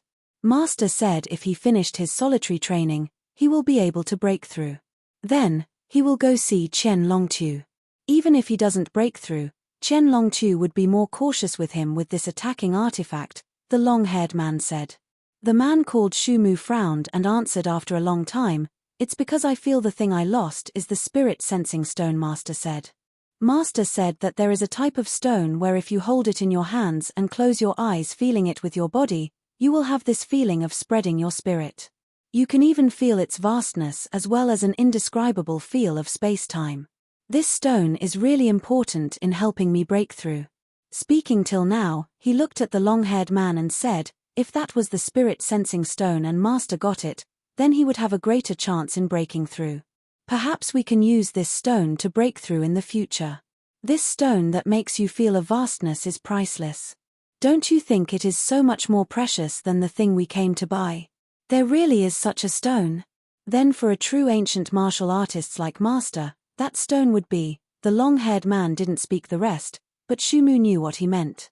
If that stone really was the spirit-sensing stone, then it would definitely worth more than that 50 million attacking artifact. Shumu's face was serious. It should be him, otherwise, why did he keep such a close eye on it? It meant that he knew how special the stone was. It was because he wanted to buy that made me make my decision. Only he would have the motive to steal it, now that the stone has disappeared.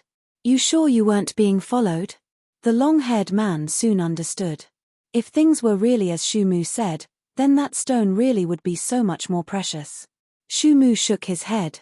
Definitely not, perhaps. Shumu suddenly subconsciously looked at the exhibition and said to the long-haired man, let's go in again, tell the organizer to close the doors and investigate.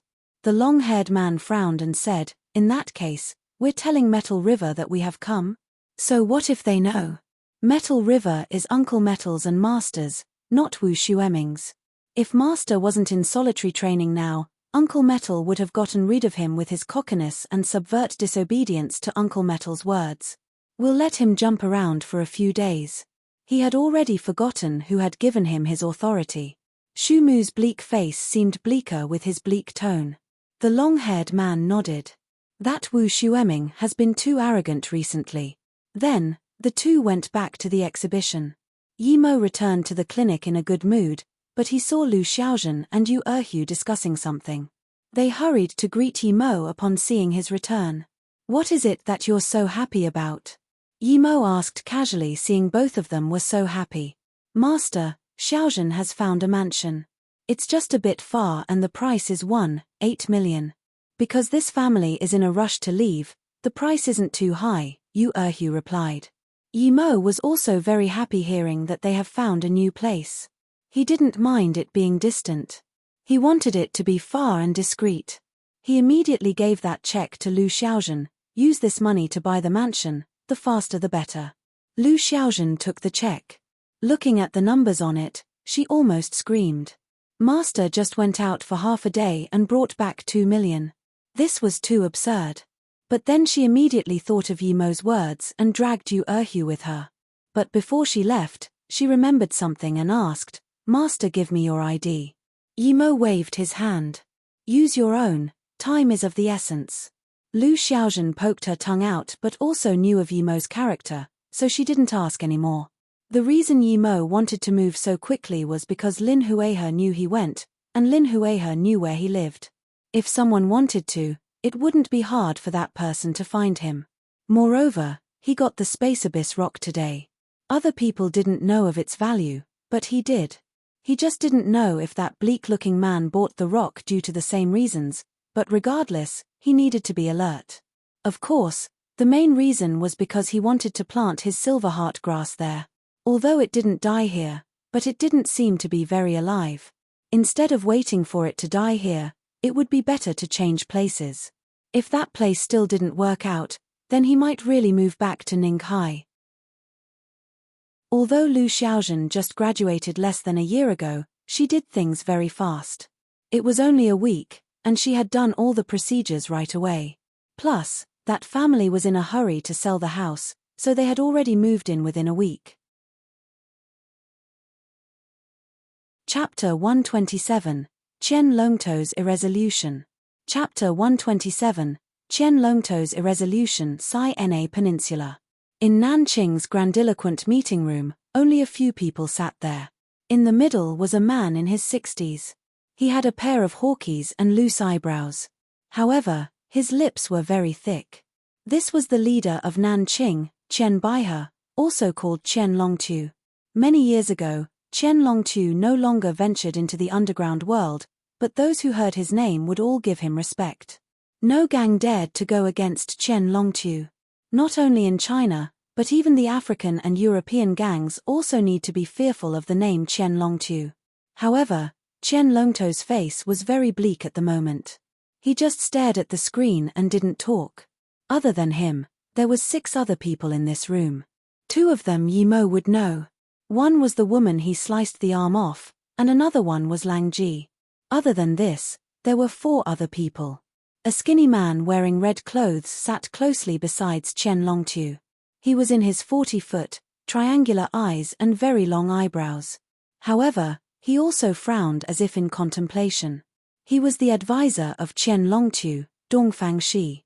The only person still drinking water is a youth who looked very scholarly and had a neat face. Although he wasn't handsome, but he wasn't ugly either. Although he looked the most ordinary, he was the most mysterious in Nanqing and also said to be the strongest. He was Wu Qiong. As for how strong he was, no one knew.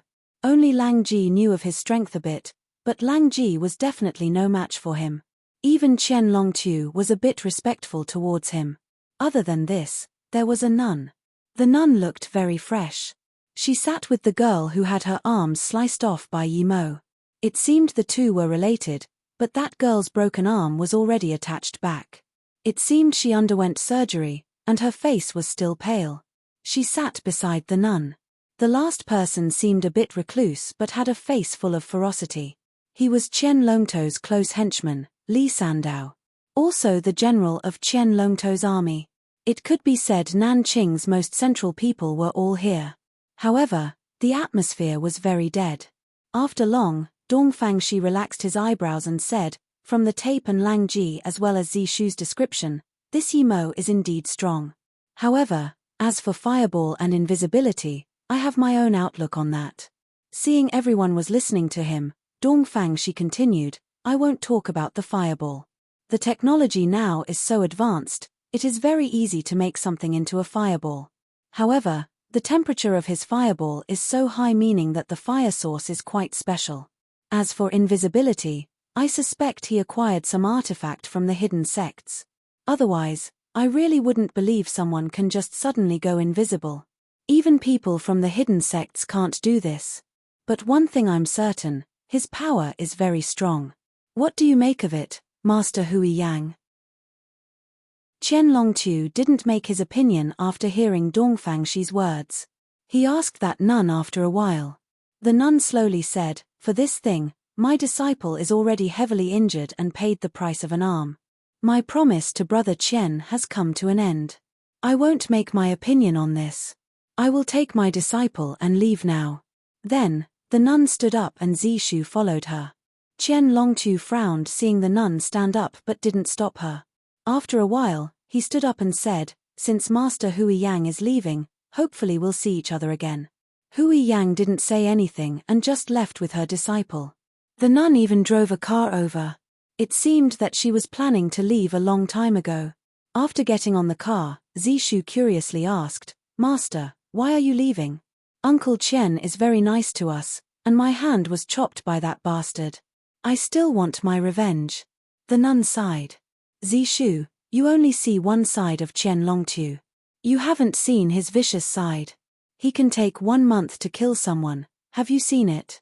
My brother owed him, so I promised to do 3 things for him. This time, getting you to go to the desert with Lang Ji to stop Yi Mo is the last promise. From now on, we won't be related anymore. But master, aren't we going to get revenge? Zishu immediately asked. She really didn't want to let it go like this. She had been practicing martial arts for so many years. All her mastery is in her hands, but now her hand was destroyed. Revenge? Hui Yang repeated before saying, do you think you can get revenge? I don't know who Yi Mo is, but I'm too clear on what sort of a person Chen Longto's son is. Yi Mo definitely had a reason for killing him. Do you think it's so easy to get revenge from Yi Mo? Why? Zishu asked. Didn't that Dongfang she say Yi Mo used flammables for the fireball and magic artifacts for invisibility? Hui Yang coldly said, do you need to listen to what he says? I see that you like living in the mortal world and don't want to go back. If that's the case, you can stay. No, master, I'm just saying. Zishu hurriedly said, seeing that her master was being serious. Then don't talk about it anymore. Do you really think the hidden sect can make an invisibility artifact? And what flammable substance do you think can ignite that quick and just incinerate the body straight away? Even I could tell that Yi Mo definitely didn't use flammable substance. That is just Dongfang she cheating himself. Didn't you see him make hand seals? He is a scary person. Don't mess with him. Hui Yang still felt nervous thinking about the scene. She wouldn't be so clueless like normal people. Her sect was also a part of the ancient martial arts but just rather declined.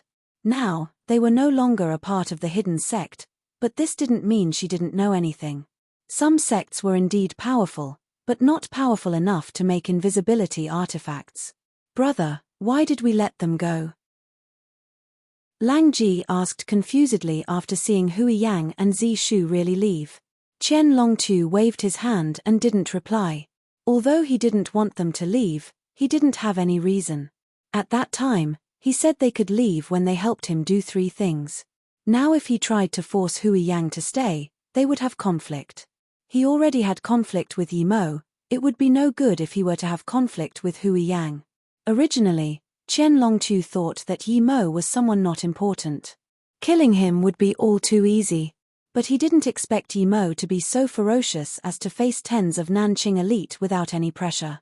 It was like he was taking a stroll, and this made Chen Longtu fearful. Although that Yi Mo said he would come for him, he wasn't scared. But if he really did have that flammable substance and the invisibility artifact, then it would be quite hefty for Chen Longtu. So he decisively aborted his hunt for Yi Mo because someone like Yi Mo couldn't be hunted by Nanqing. Those who went would only die. Another reason was that it was said Metal River's Xian Daoist has finished his solitary training and was about to break through. If he really did, then he would come to his place just to show him his power. However, Chen Longtu didn't have any method. Although Wu Qiong was strong, he was from Miaojiang and had a wild personality, not really listening to him. The main thing was, Wu Qiong was no match for Xian Daoist, much less Xian Daoist after breakthrough. Chen Longtu suddenly felt a headache, but the situation now was that Yi Mo wasn't afraid of him and might come to his place. Why did his son have to go into conflict with Yi Mo? If it was someone else, Chen Longtu would have already cut his head. Seeing Chen Longtu annoyed, Dongfang she smiled once again and said, Big brother, you don't need to be so worried. I have already analyzed things. Even if Yi Mo came, he wouldn't be able to do anything to Nanqing. Plus, he might not even dare to come. This isn't the main thing. After some analysis, my conclusion is that our enmity with Yi Mo is growing mainly due to the Song families pushing the waters in the dark. Why do you say this? Li Sandao, who hadn't been talking, asked bemusedly after hearing Dongfang Shi's words. Dongfang Shi said with confidence, this is very simple. Yi Mo killed Song Shoan. This is no longer a secret, and the Song family have been political adversaries with the Yi family even in the business side. Just when Yi Mo went to kill Song Shoan, he met Shiping, but it is highly possible that Yi Mo thought Shiping was Song Shaowen's person and killed him casually.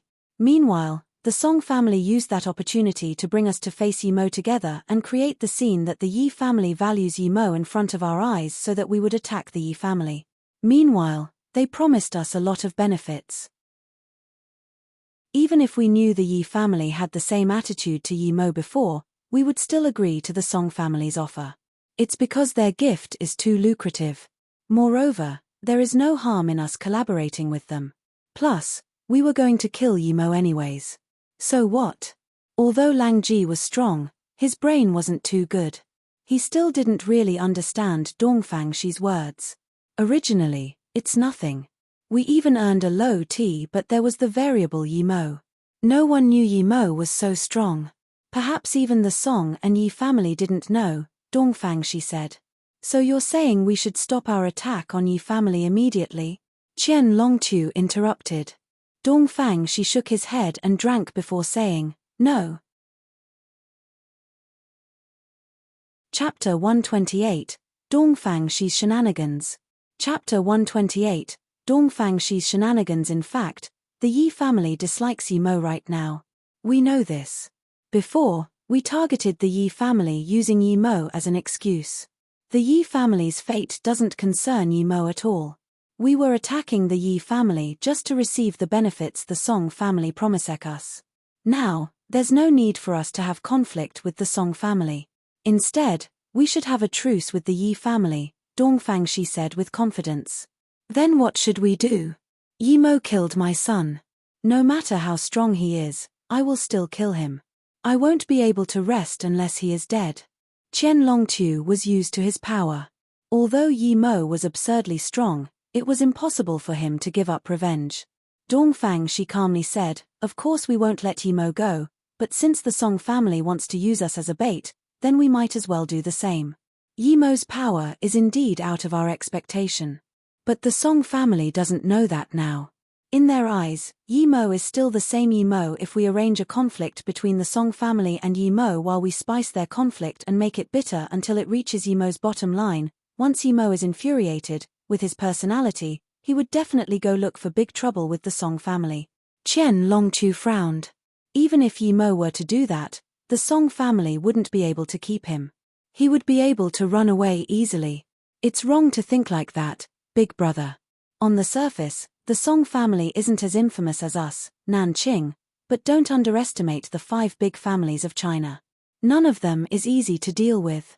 They definitely have some hidden power which won't be unleashed until in times of crisis. And, Yi Mo's personality is very decisive. If he is infuriated, then we can create the situation of him and the Song family fighting to the death. Speaking till now, Dongfang Shi took out a board of weiqi and a few white pieces on the table before continuing. Once Yi Mo and the Song family start fighting, the government would definitely side with the Song family. It could be said that Yi Mo would be gang-banged and hunted by the government. Then, he added another white piece. Qian Longtu couldn't help but to say, although Yi Mo was kicked out of the Yi family, but it should be impossible for the Yi family to hunt Yi Mo. Meanwhile, Dongfang Shi assertively said, I can be sure that the Yi family would definitely agree. This time, the Yi family is tricked too and forced to fight with us Nanqing. The Song family's trick was obvious, but they couldn't do anything about it. If we put ourselves with a lower attitude and even compensate for some of their losses, the Yi family wouldn't reject us for someone they abandoned. Lang Ji seemed to understand a bit but said, if Yi Mo escaped, we still wouldn't be able to do anything to him. Plus, with his power, it doesn't seem hard for him to escape. Lang Ji had seen Yi Mo's power. He didn't think he was exaggerating at all. Yi Mo indeed had the means to escape. At this moment Dongfang Shi put the white pieces all around the black and said, look, this is the government's hunt, this is the Yi family and Song family and even us Nanqing. The only way he can escape is here. Then, Dongfang 11 pointed to the gap. He can't take plane, so the only way he can leave is from the ocean. And would we be afraid of anyone in the ocean? So, we want him to run. This way, with Yi Mo's power, the Song family would suffer heavy losses after their fight, and Yi Mo would be trapped and hunted by us in the ocean. I just won't believe that our entire army with this much firepower can't keep a Yimo. Even if he can go invisible, he can't go invisible against bullets. No matter how strong his fireball is, can it be stronger than a rocket? Then, Dongfang she put a black piece at the gap, and in front of it, he put multiple black pieces again. He smiled and said, "This is called the black eating the black." Great. Qian Longtu palmed the table and his frowned eyebrows relaxed a bit, but then he asked again, "But how can we make the Song family infuriate Yimo?" Dongfang she frowned and said after some time, "It would be best to capture and kill someone close to him or kidnap them and bait him into the Song family. We aren't so easily used even if we're given benefits." Qian Longtu laughed loud. "Right, we'll use Dongfang brothers' way. Only that would make me feel satisfied." Mph, so what if they're the Song family?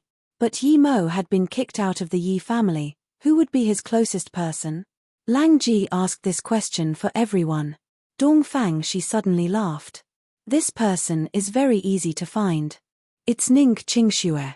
Before, Ning Qingxue used Yi Mo as a shield and faked their marriage, but I'm sure this fake has become the real thing.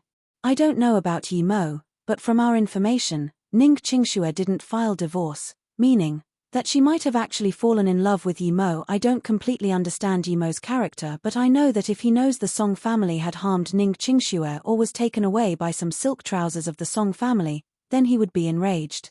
At that time, we'll add some oil to the flame. It would be best if we can get some photos or something and send it to Yi Mo, making him sure that the Song family did it.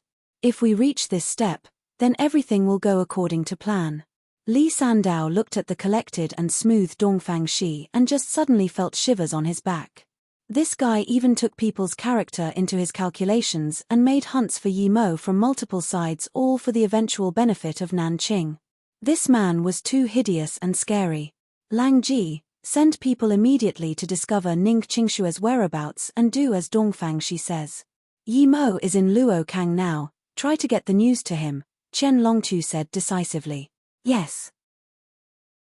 Although Lang Ji's hand was disabled, his martial arts was still there. Compared to Wu Qiong, he was more favored by Qian Longtu. Of course Ning Qingxue didn't know about this.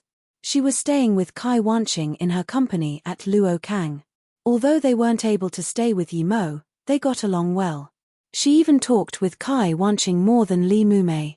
Because the two had a common topic, Yi Mo, they even shared the bits and memories of Yi Mo they had. Perhaps their longing was too deep. Ning Qingxue even told Kai Wanqing about taking photos in pajamas with Yi Mo, and when Yi Mo looked at her body when she was asleep. It was as though telling her these would make Ning Qingxue feel that Yi Mo didn't leave her and was just by her side. Of course, Kai Wanqing didn't hide the fact that she took off her pants in front of Yi Mo. It was unexpected that the two girls became closer and closer, talking about these trivial memories and even slept together at night. There were many times Ning Qingxue wanted to leave Luokang and go back, but she didn't dare to leave. It was as though once she left, all her ties with Yi Mo would be severed. And the only tie was Kai Wanqing. Sometimes, she felt her thinking was very weird, but she couldn't control it. Of course Yi Mo didn't know Ning Qingxue was in Luokang, and neither did Ning Qingxue. If she knew, perhaps she and Kai Wanqing would have came ages ago. Although both sides didn't know, they couldn't hide it from Nanqing despite Luokang being Metal River's region. Lang Ji didn't need to do it himself to capture two women.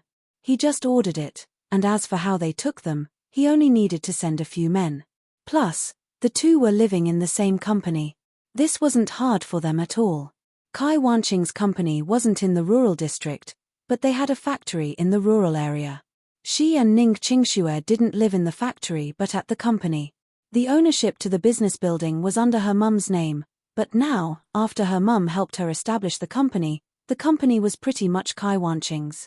The 5 men sent by Lang Ji were decent in fighting power, but they didn't plan to abduct Ning Qingxue at the building because there was security around the building after all. They planned to wait outside after the two finished eating dinner and abduct both of them.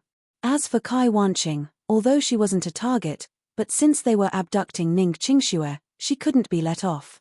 Of course Yi Mo didn't know of Qian Longtu's plan. After moving to his new place, he moved the silver heart grass seeds over. After this was done, He was prepared to go to Beijing. Before he left, he specially told Lu Xiaozhen and Yu Erhu to set up the online clinic. After all, selling artifacts wasn't too secure, and he needed lots of money for his future cultivation. He needed a stable source of income, otherwise, always going out to make money wasn't good for his cultivation. Yimo planned to go straight for Qianlongtu after coming back from Beijing, but he needed to leave the border if he wanted to do that. He could only go to Li Hu for help if he wanted to cross the border. Chapter 129, I Miss Him. Chapter 129, I miss him. Although Ning Qingxue didn't want to leave Luo Kang, Ning Qingxue knew she had to leave. Not only was her parents rushing her, she also felt she needed to go back and think what sort of feelings she had for Yimo. Why couldn't she let it go? Qingxue, you're troubled? Kai Wanqing knew Ning Qingxue should be thinking about Yimo, but she still couldn't help but to ask. After asking, she found her question to be unnecessary. Ning Qingxue shook her head. Wanqing, I think I should leave. Some people, it's better to think about them at heart. You don't have to get them or be with them. I think time will take away everything. Kai Wanqing fell silent. She didn't know how to comfort Ning Qingxue because she felt the exact same. They originally thought Yimo didn't have someone he liked, and Ning Qingxue seemed to have fallen in love. Other than admitting she liked Yimo, she told her everything else.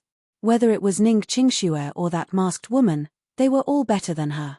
She couldn't reply to Ning Qingxue because she was also a part of it too.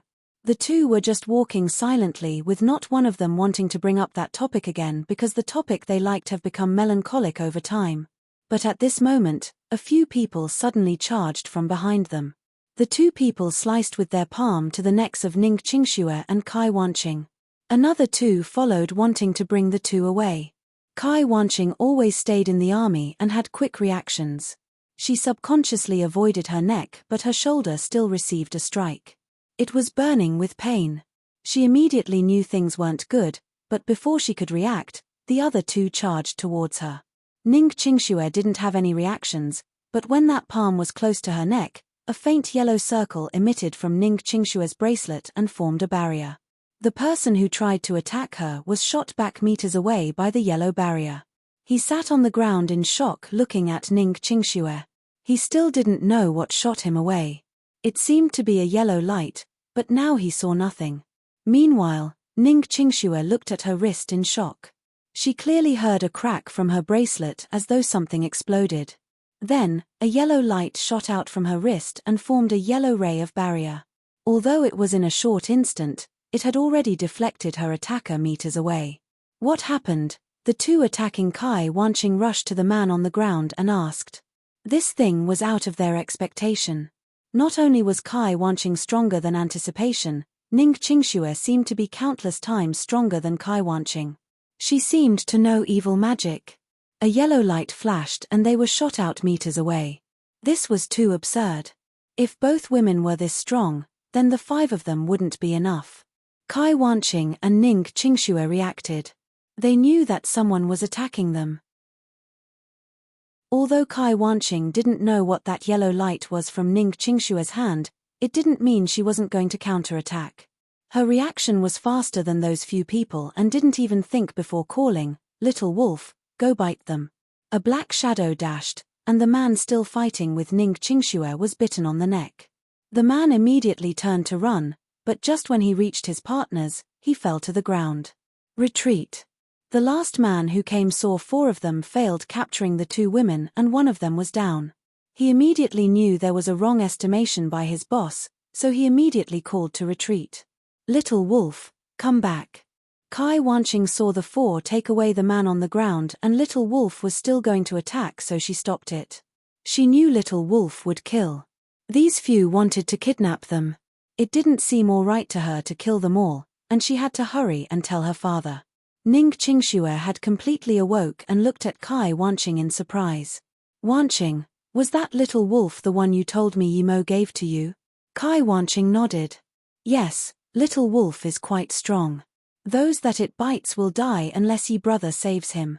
Ning Qingxue suddenly thought of the yellow light in her hand. She looked down and saw that the 3 beads on her wrist had one broken. It was the jade bead of the bracelet. Ning Qingxue mumbled and she was dumbfounded. Qingxue, there was a yellow light from your hand and it formed a barrier deflecting your attacker. What was that? Kai Wanqing also asked. Ning Qingxue didn't seem to hear Kai Wanqing's words and just mumbled, so the bracelet he gave Jingwen has such effect, this. No wonder he calls it the 6 beads of fortune. This is what it meant, it can block bad fortune 6 times. Suddenly, Ning Qingxue felt bitter. He gave the bracelet to Jingwen, and Little Wolf to Wanqing, but he didn't give anything to her. She suddenly felt bad. Was she really that atrocious? Thinking about this, Ning Qingxue felt guilty. Why should he give something to her?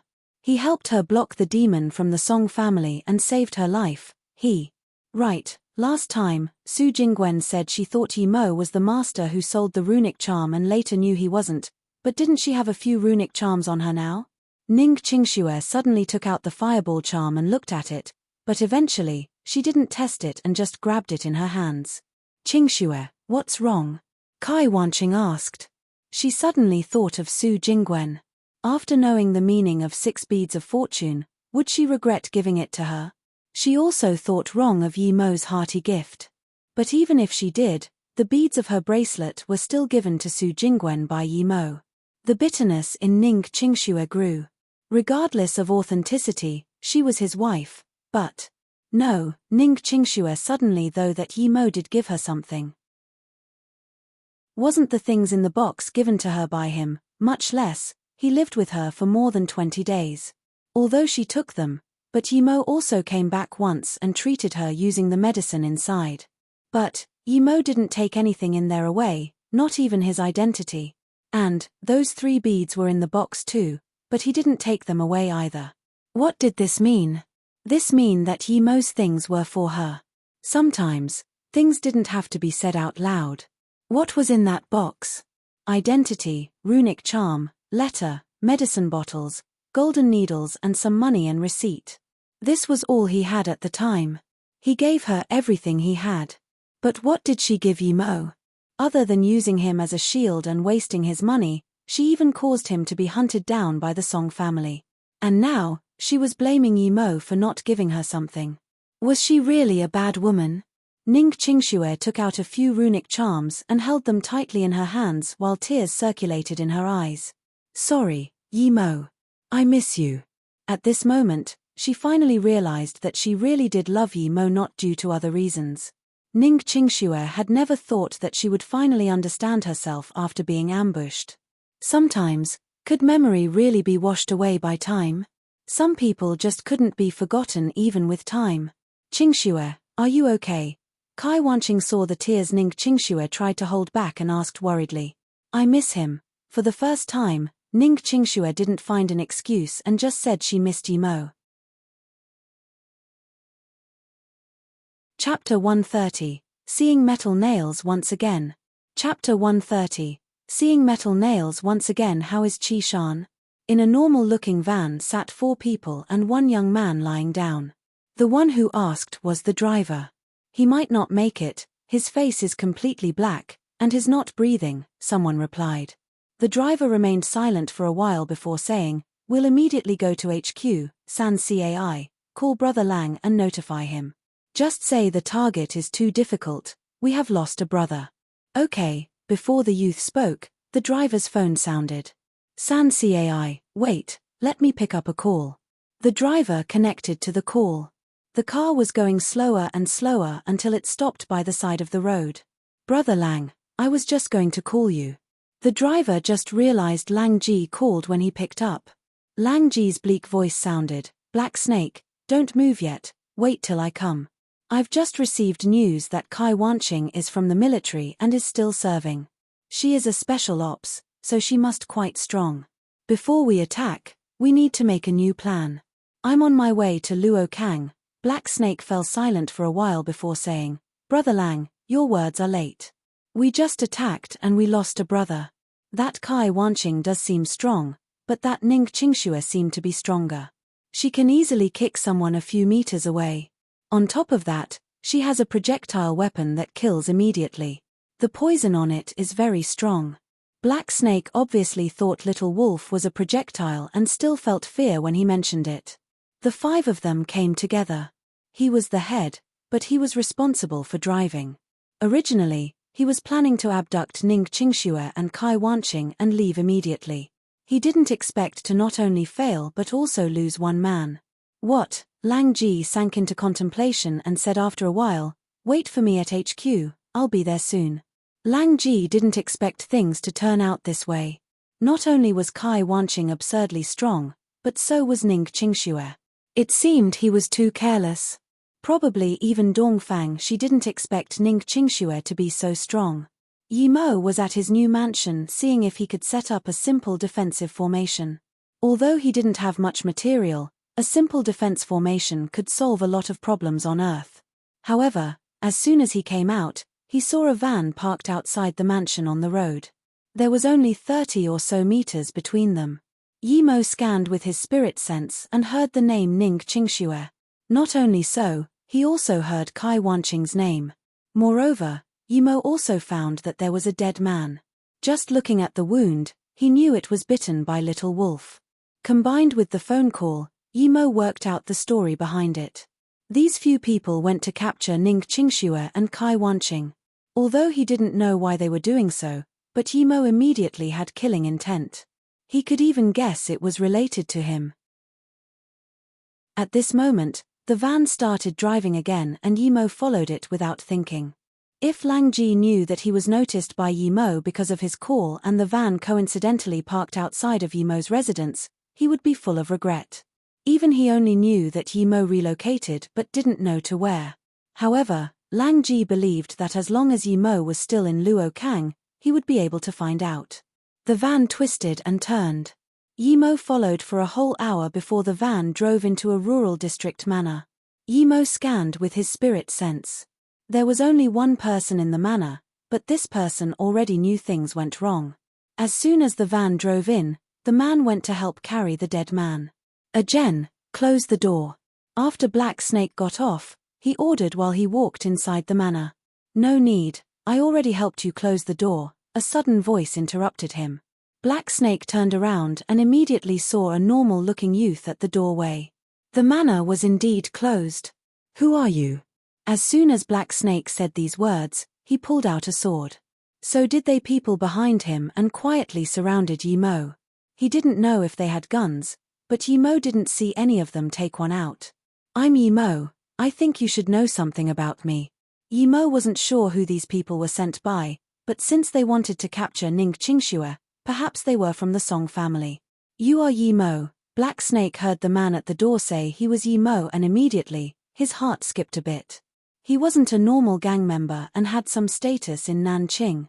Many people in Nanqing didn't know Yi Mo, but it didn't mean he didn't know. He even knew that they were kidnapping Ning Qingxue due to this Yi Mo. He didn't believe he would be a match for Yi Mo. He had heard that of the 20 people who attacked Yi Mo in the desert, no one was left alive. At that time, the people there even had guns, but they were all still killed by Yi Mo. He even heard Lang Ji say that ever since Yi Mo came back from the desert, he seemed to have gotten stronger. Now, Yi Mo was standing in front of his eyes and he didn't know what to do. Although Yi Mo was bare-handed and he had 5 men with swords, he still felt he was naked under Yi Mo's glare. It was obvious that the other 5 also heard about Yi Mo and stopped in their steps. 3 of them didn't even think and tried to call, but before they even unlocked their phone, the 3 were nailed to the ground. Metal nails again. Black Snake and the remaining 2 looked at the foreheads of the 3 that went down. Red seeped from there and immediately, they felt cold. Yi Mo was decisive in killing. He knew these people were either from the Song family or Nanqing. Regardless of who, he would still kill them. "You guys came for me.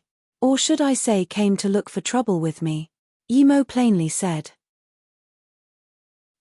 Black Snake, who had been part of many gang clashes, slashed countless people and even been slashed, felt he was shaking after speaking just one word. He was scared. Someone who had never known fear was feeling horror.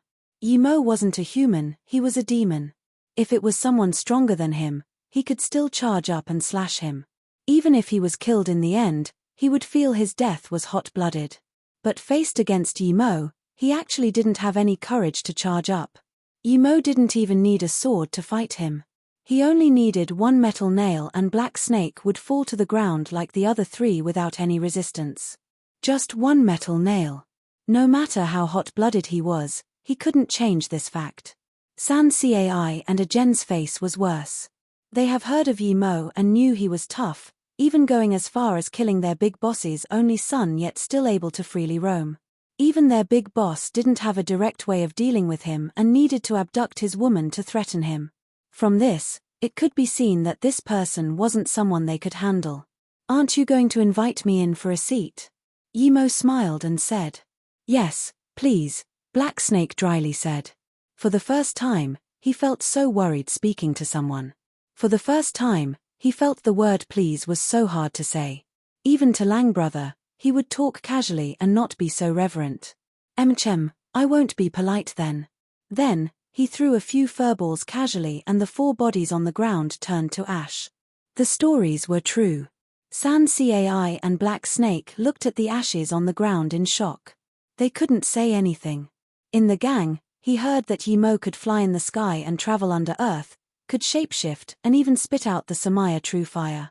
Although he didn't spit it out just now, but the fire could still incinerate human body. If that wasn't Samaya true fire, what was? Ajen couldn't take it. But he just spoke one word and was turned into nothingness by Yimo's fireball. Black Snake and San Cai didn't dare to talk even more. Now, Yimo was the embodiment of the devil for them. They've been in gang business for a long time, spilling blood and seeing bodies, but now, Yimo killed with just a few drops of red. Before the blood even gushed out, the person would be turned to ash.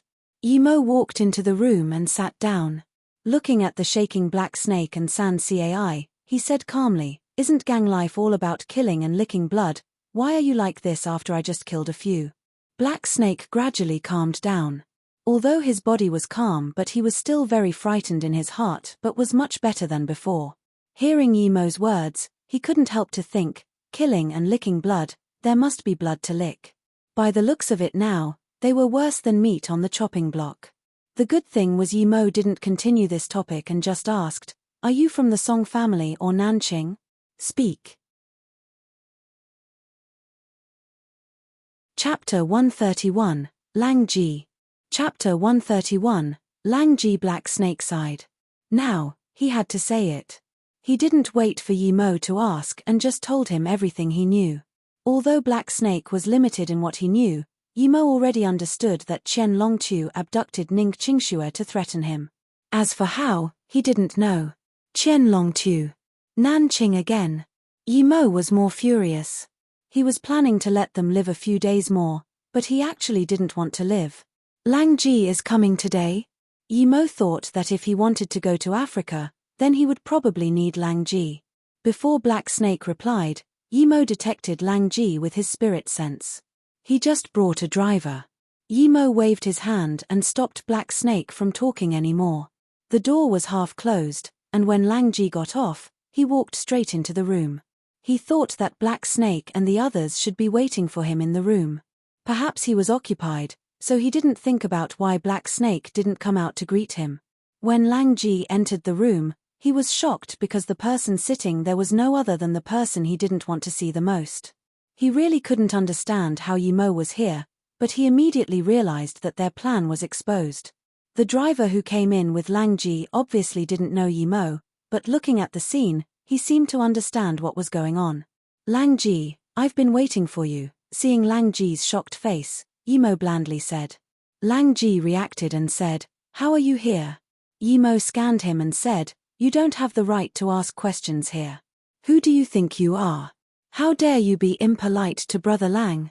Although the driver guessed Yimo's identity, but Yimo dared to be rude to Lang Ji, so he immediately shouted, "Who am I?"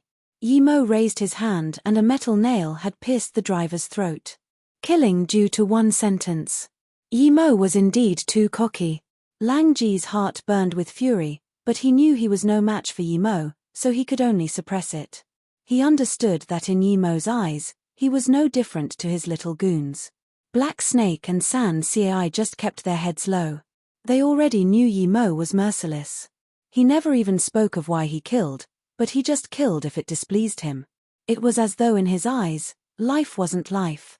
Yi Mo was more suited to live the gang life than him. Why are you abducting Ning Qingxue and Kai Wanqing? Tell me, and I can consider letting you go.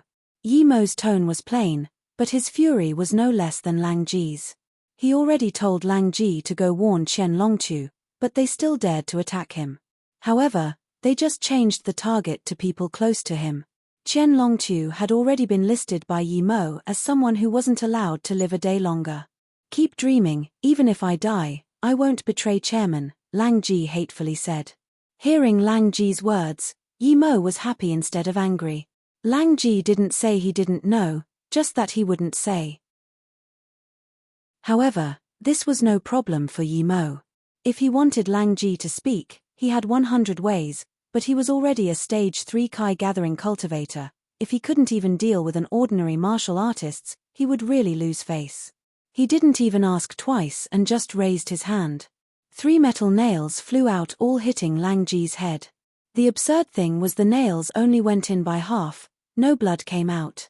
After Lang Ji was shot by the 3 nails, he immediately became dumb. Now tell me why Qian Longtu wants you to abduct Ning Qingxue and Kai Wanqing. Yi Mo's voice was still cold, but Lang Ji nodded. Hearing Lang Ji tell Dongfang Xi's plan without leaving out any detail, even how Zishu and her master left, Black Snake and San Cai just felt cold shivers down their back. This was not because of Dongfang Xi's plan, but because even someone like Lang Ji couldn't resist Yi Mo's means. Yi Mo's face got worse. This Dongfang, she was really someone. Although he wouldn't be scared of Qian Longtu's army nor being surrounded by them, but after this, Ning Qingxue would probably die. Kai Wanqing would be affected too. And with his personality, if something happened to Kai Wanqing and Ning Qingxue due to him, he would definitely slaughter the Song family. Once he did that, his only way would be overseas. This Dongfang, she really was someone. He didn't even meet Yi Mo, but based on what he did, Dongfang Shi's calculations were immaculate. If he didn't give Kai Wanqing Little Wolf, or if Ning Qingxue wasn't with Kai Wanqing, then the first step to the plan would have succeeded. But no matter how Dongfang Shi calculated, he didn't expect Ning Qingxue to be with Kai Wanqing and didn't expect Kai Wanqing to have something as strong as Little Wolf. Even more so, he didn't expect this thing to be known by Yi Mo. But even if Yi Mo didn't know, it would be impossible to take away Ning Qingxue and Kai Wanqing with Little Wolf there. But the success rate of this thing itself was too great. In other words, if Ning Qingxue wasn't in Luo Kang, this plan would have succeeded already. Dongfang Shi, what a sinister person. Yi Mo said Dongfang Shi's name again and decided he must kill him. Otherwise, he really wouldn't feel comfortable. If Yi Mo was still stage 2 now, he would use their plan to make the Song family and Nanqing fight again, but that was unnecessary now. He was stage 3 Kai gathering, so he didn't need these plans. He could just bring the battle to their door. It was no good in delaying his attack on Qian Longtu's HQ. With Dongfang Shi being so cunning, the slightest clue could let them escape. Thinking about this, Yi Mo asked, "How do you go back after succeeding?" "I will leave some people to deal with Yi Mo while I take my men back to Mangjiang. There's a direct flight from Mangjiang to Sri Lanka. From there, we have our own flight to fly directly to Sai Na Peninsula." Lang Ji's reply was very detailed. Yi Mo sighed. Other than him, anyone else, or even any other country wouldn't be able to do anything about Qian Longtu. He even had his own flight in Sri Lanka. This meant he could have it in other places as well. No wonder he was so cocky. He did have the basis to be cocky. If it was a normal people, what could they do to Qian Longtu even if that person was an ancient martial arts master? Would they be able to go to Sai Na Peninsula? Yi Mo turned his head and looked at Black Snake. "If we get to Sri Lanka, would you be able to find the plane to Sai Na Peninsula?" Black Snake nodded. He knew that if he said no, then he would be the next to be killed. Yi Mo waved his hand and the 3 nails flew back to his hand. Lang Ji regained consciousness, but he didn't say anything. It was obvious that although he was controlled, he still knew what he said. "Take me to Sai Na Peninsula and I can let you go," Yi Mo blandly said to Lang Ji. Lang Ji seemed to hesitate, but he immediately said, "Kill me, I won't take you there. If you want to go, Black Snake can take you. I don't know what sort of person Qian Longtu is, but I'm sure that you are just a subordinate to him, that's all.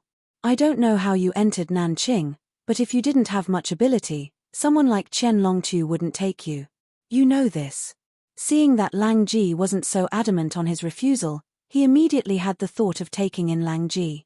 He didn't need Lang Ji to listen to him but just wanted someone to take control of Nanqing instead of Qian Longtu. Lang Ji had some loyalty, but not someone who is stubborn in loyalty. Seeing Lang Ji's eyes flash with hesitation, Yimo knew it was not because his words moved Lang Ji, but it was more of Lang Ji thinking if he died for Qian Longtu like this, would Qian Longtu even remember him for 3 minutes? Although his tone was tough, he still hesitated when given a chance at life. He thought about himself. Although he had been in Nanqing for many years, each time he brought up wanting to use Nanqing to help him get revenge, Qian Longtu just start to persuade him, always making him wait longer. Then, he thought about this time. If he wasn't just injured on the hand but completely disabled, how would Qian Longtu treat him? He really wasn't sure.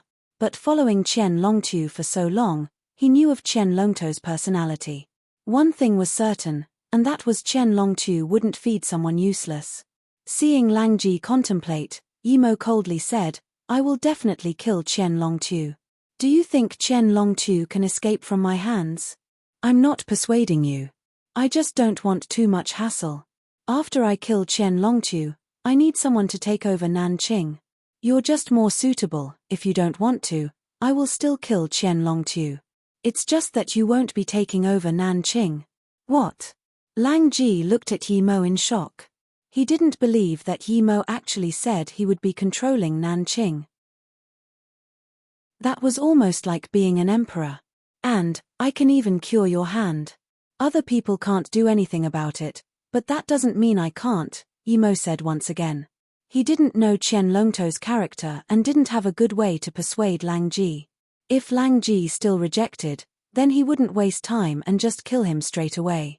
"Okay, I agree. However, I have one condition," Lang Ji suddenly raised his head and said. Chapter 132, Leaving Casually. Chapter 132, Leaving Casually. "Speak," Yimo blandly said. Lang Ji looked at Black Snake and San Cai until their hair were on edge before saying, "Although I know that Qian Longtu was just using me to work for him, he still saved me before. I don't want to fight him, so I can't help you against him, even if it's just bringing you into the headquarters of Nanqing." Yimo sneered. "Do you think I need your help with killing Qian Longtu? If you really don't want to be this new leader of Nanqing, then I can grant you that wish." He didn't think Lang Ji had any right to argue with him. Lang Ji knew that Qian Longtu was using him, but he still couldn't harden his heart to attack him. This meant that he was indeed loyal, but not someone to do great things. "I can take you to Sai-Na Peninsula, but I won't participate in other things." Seeing Yimo unhappy, Lang Ji knew his request was unreasonable. He wanted to be boss but didn't want to put any effort. Yimo, however, said, "If you can't show your decision, then don't worry about it. I won't let you kill Qian Longtu, but I need you to take me into the HQ of Nanqing. Once I see Qian Longtu, it's not that I can't go in, but I need your pledge of allegiance. You must do it. If you are still fearful, then I have no use for you." Although he was saying things like that, Yimo also knew it was hard to find someone to replace Qian Longtu. At the very least, this person needed to have certain power and status in Nanqing. Otherwise, even if he found someone else, once he left Nanqing, then that person would die soon after. After hesitating for a while more, Lang Ji finally made his decision. "Okay, but I won't attack." Yimo smiled. He knew Lang Ji would agree.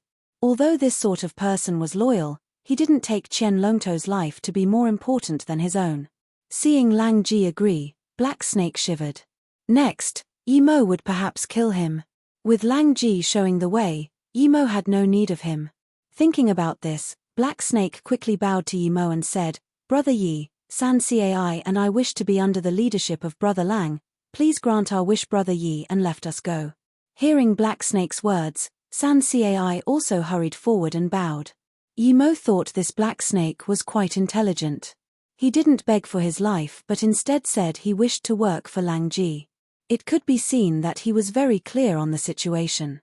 He begged for survival and said he would work for Lang Ji because Lang Ji is the successor to Nanqing appointed by Yi Mo. They would only have a good life ahead if they worked for him. Yi Mo thought it would be so much better if Black Snake could be the new boss for Nanqing, but he didn't have a way to get him up there. After all, Black Snake's level was too low in Nanqing. Lang Ji felt it was weird that Black Snake and San Cai were pledging allegiance to him in front of Yi Mo, but he understood that they were trying to stay alive. Na Peninsula. Qiong Longtu and Dongfang Shi, Wu Qiong and Li Sandao were discussing things anxiously in the meeting room. However, other than the four, there were a few other Nanqing members. It was because these few days, Lang Ji didn't report anything. They even heard news that Ning Qingxue was still in Luokang and were not taken away. Since Ning Qingxue wasn't taken away, why didn't Lang Ji report back? Chairman, did something happen to Lang Ji? Li Sandao suddenly asked. Dongfang Shi frowned but didn't talk. He was thinking how could something happen to Lang Ji? Even if Kai Wanqing came from the military, it was not quite possible for her to kill or capture Lang Ji. Qian Longtu also frowned and said after a while, perhaps Lang Ji needed to make another plan. After all, this sort of thing can only be done once. And seeing how there's no reaction from Ning Qingxue and Kai Wanqing, they probably haven't made a move yet. Just when Qian Longtu finished his words, the phone sounded. A phone that could reach in here was definitely important. Qian Longtu signaled for Dongfang Shi to answer the call. Dongfang Shi picked up the phone but the report from the call made him have cold sweat. Because Lang Ji didn't have news, Dongfang Shi sent scouts to Luokang again. Kai Wanqing's father, Kai Yujun, was furious and actually mobilized the entire police force of Luokang to find Kai Wanqing's attackers. It was said this even alerted the military. Not just Luokang but also the places around Luokang where there were an established police force as well as military. Dongfang Shi put down the phone and just felt his back cold. He just received news that Kai Wanqing and Ning Qingxue were fine, and now he received news of Kai Yujun doing a complete search in Luokang. Dongfang Shi knew that not only did Lang Ji attack, but he also failed. However, he didn't even send word back and neither did their people who went with him come back. This was a strange thing. With Lang Ji's abilities, even if he died, he would be able to find a way to send a message back. Now that no message was received, what did this mean? It meant that Lang Ji had betrayed Qian Longtu. Only Yi Mo would cause Lang Ji to dare to betray Qian Longtu, and he was sure that Yi Mo had the ability to kill Qian Longtu. Otherwise, even if Lang Ji died, he wouldn't betray Qian Longtu. Last time, Lang Ji reported that Yi Mo would come to Sai Na for revenge, and in the tape he brought back, Yi Mo did say that. He didn't even need to think to know that Yi Mo was really coming. It seemed he underestimated Yi Mo. No matter how he knew of Lang Ji's mission this time, there was only death waiting for Qian Longtu. For someone like Yi Mo, he wouldn't come to Sai Na alone if he wasn't sure he could kill Qian Longtu. But how could Yi Mo have so much power? In Lang Ji's eyes, he could even slash his way into Sai Na. Although Dongfang Shi didn't trust Lang Ji's judgment and didn't even believe Yi Mo could fight into the HQ of Nanqing all by himself, he had always been a careful man. If Lang Ji betrayed and brought Yi Mo in, then the HQ would be a joke. Plus, Yi Mo could become invisible. He rather believed something to be true than testing it with his life. Plus, there was one point he didn't say out last time from the video. He said that Yi Mo may have used flammables, but he didn't say Yi Mo used hand signs before shooting the fireball. And there was also another point he didn't say. It was Yi Mo slicing Zi Shu's arm in mid-air.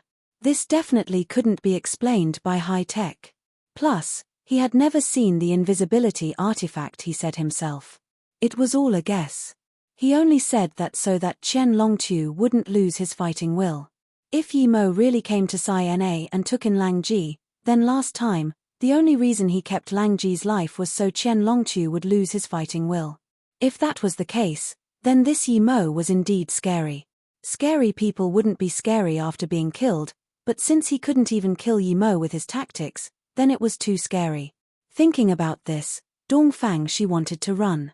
But all these thoughts flashed across Dongfang Shi's mind like a flicker, and his face was still normal. Brother Dongfan, the phone just then. Qian Longtu saw Dongfang Shi answer the phone and was deep in contemplation, so he asked. Dongfang Shi smiled. Don't worry, brother, the phone just then was indeed by Lang Ji. He said he wants to attack tomorrow night. However, he told me his plan, and I felt there were some holes, so I told him to wait for my call. I'll go make the plan now and report to you later, is that okay? Qian Longtu waved his hand. Go for it, and you don't need to report to me. Just make arrangements and contact Lang Ji directly. However, tell him to report everything on time no matter what from now on. Yes, brother, I'll go now. Then, Dongfang Shi smiled and nodded to Wu Qiong and Li San before exiting. Chairman, why didn't Dongfang say why Lang Ji hadn't been in contact? The few kept talking, and just when Qian Longtu decided to end the meeting, Li Sandao suddenly said. Qian Longtu was dazed as he thought about it. Indeed, Lang Ji hadn't been in contact for many days. Since he made a call, he should say why he hadn't been in contact. Why didn't Dongfang Shi say it? Qian Longtu subconsciously said, perhaps brother Dongfang didn't take note of it. But then, he thought that they were just talking about it, so how could Dongfang Shi forget about it? Even Wu Qiong felt Dongfang Shi's actions were weird. He rarely spoke in the meetings, but this time, he also spoke. Chairman, before, Dongfang advisor's tactics came easily. He usually made them as the meeting progressed, but why does he have to leave and then make it this time? With Wu Qiong's reminder, Qian Longtu's mind suddenly jolted, and he immediately remembered Dongfang Shi's usual behavior and his carefulness. He was indeed quite odd today. For him, abducting 2 women was a small issue, so why did he need to leave and think? This wasn't logical. Thinking about this, Qian Longtu said, immediately check who called just then. The results came out in less than a minute. The call wasn't by Lang Ji, but instead by the scouts sent to Luo Kang. Not good. Hearing this news, Qian Longtu immediately knew things went wrong. Dongfang Shi dared to trick him. This had never happened before. Bring Dongfang Shi here immediately. Then, he supplemented, dead or alive. You're tuning in to the Celestial War YouTube channel. Don't forget to subscribe and join us on this journey to catch the most captivating stories.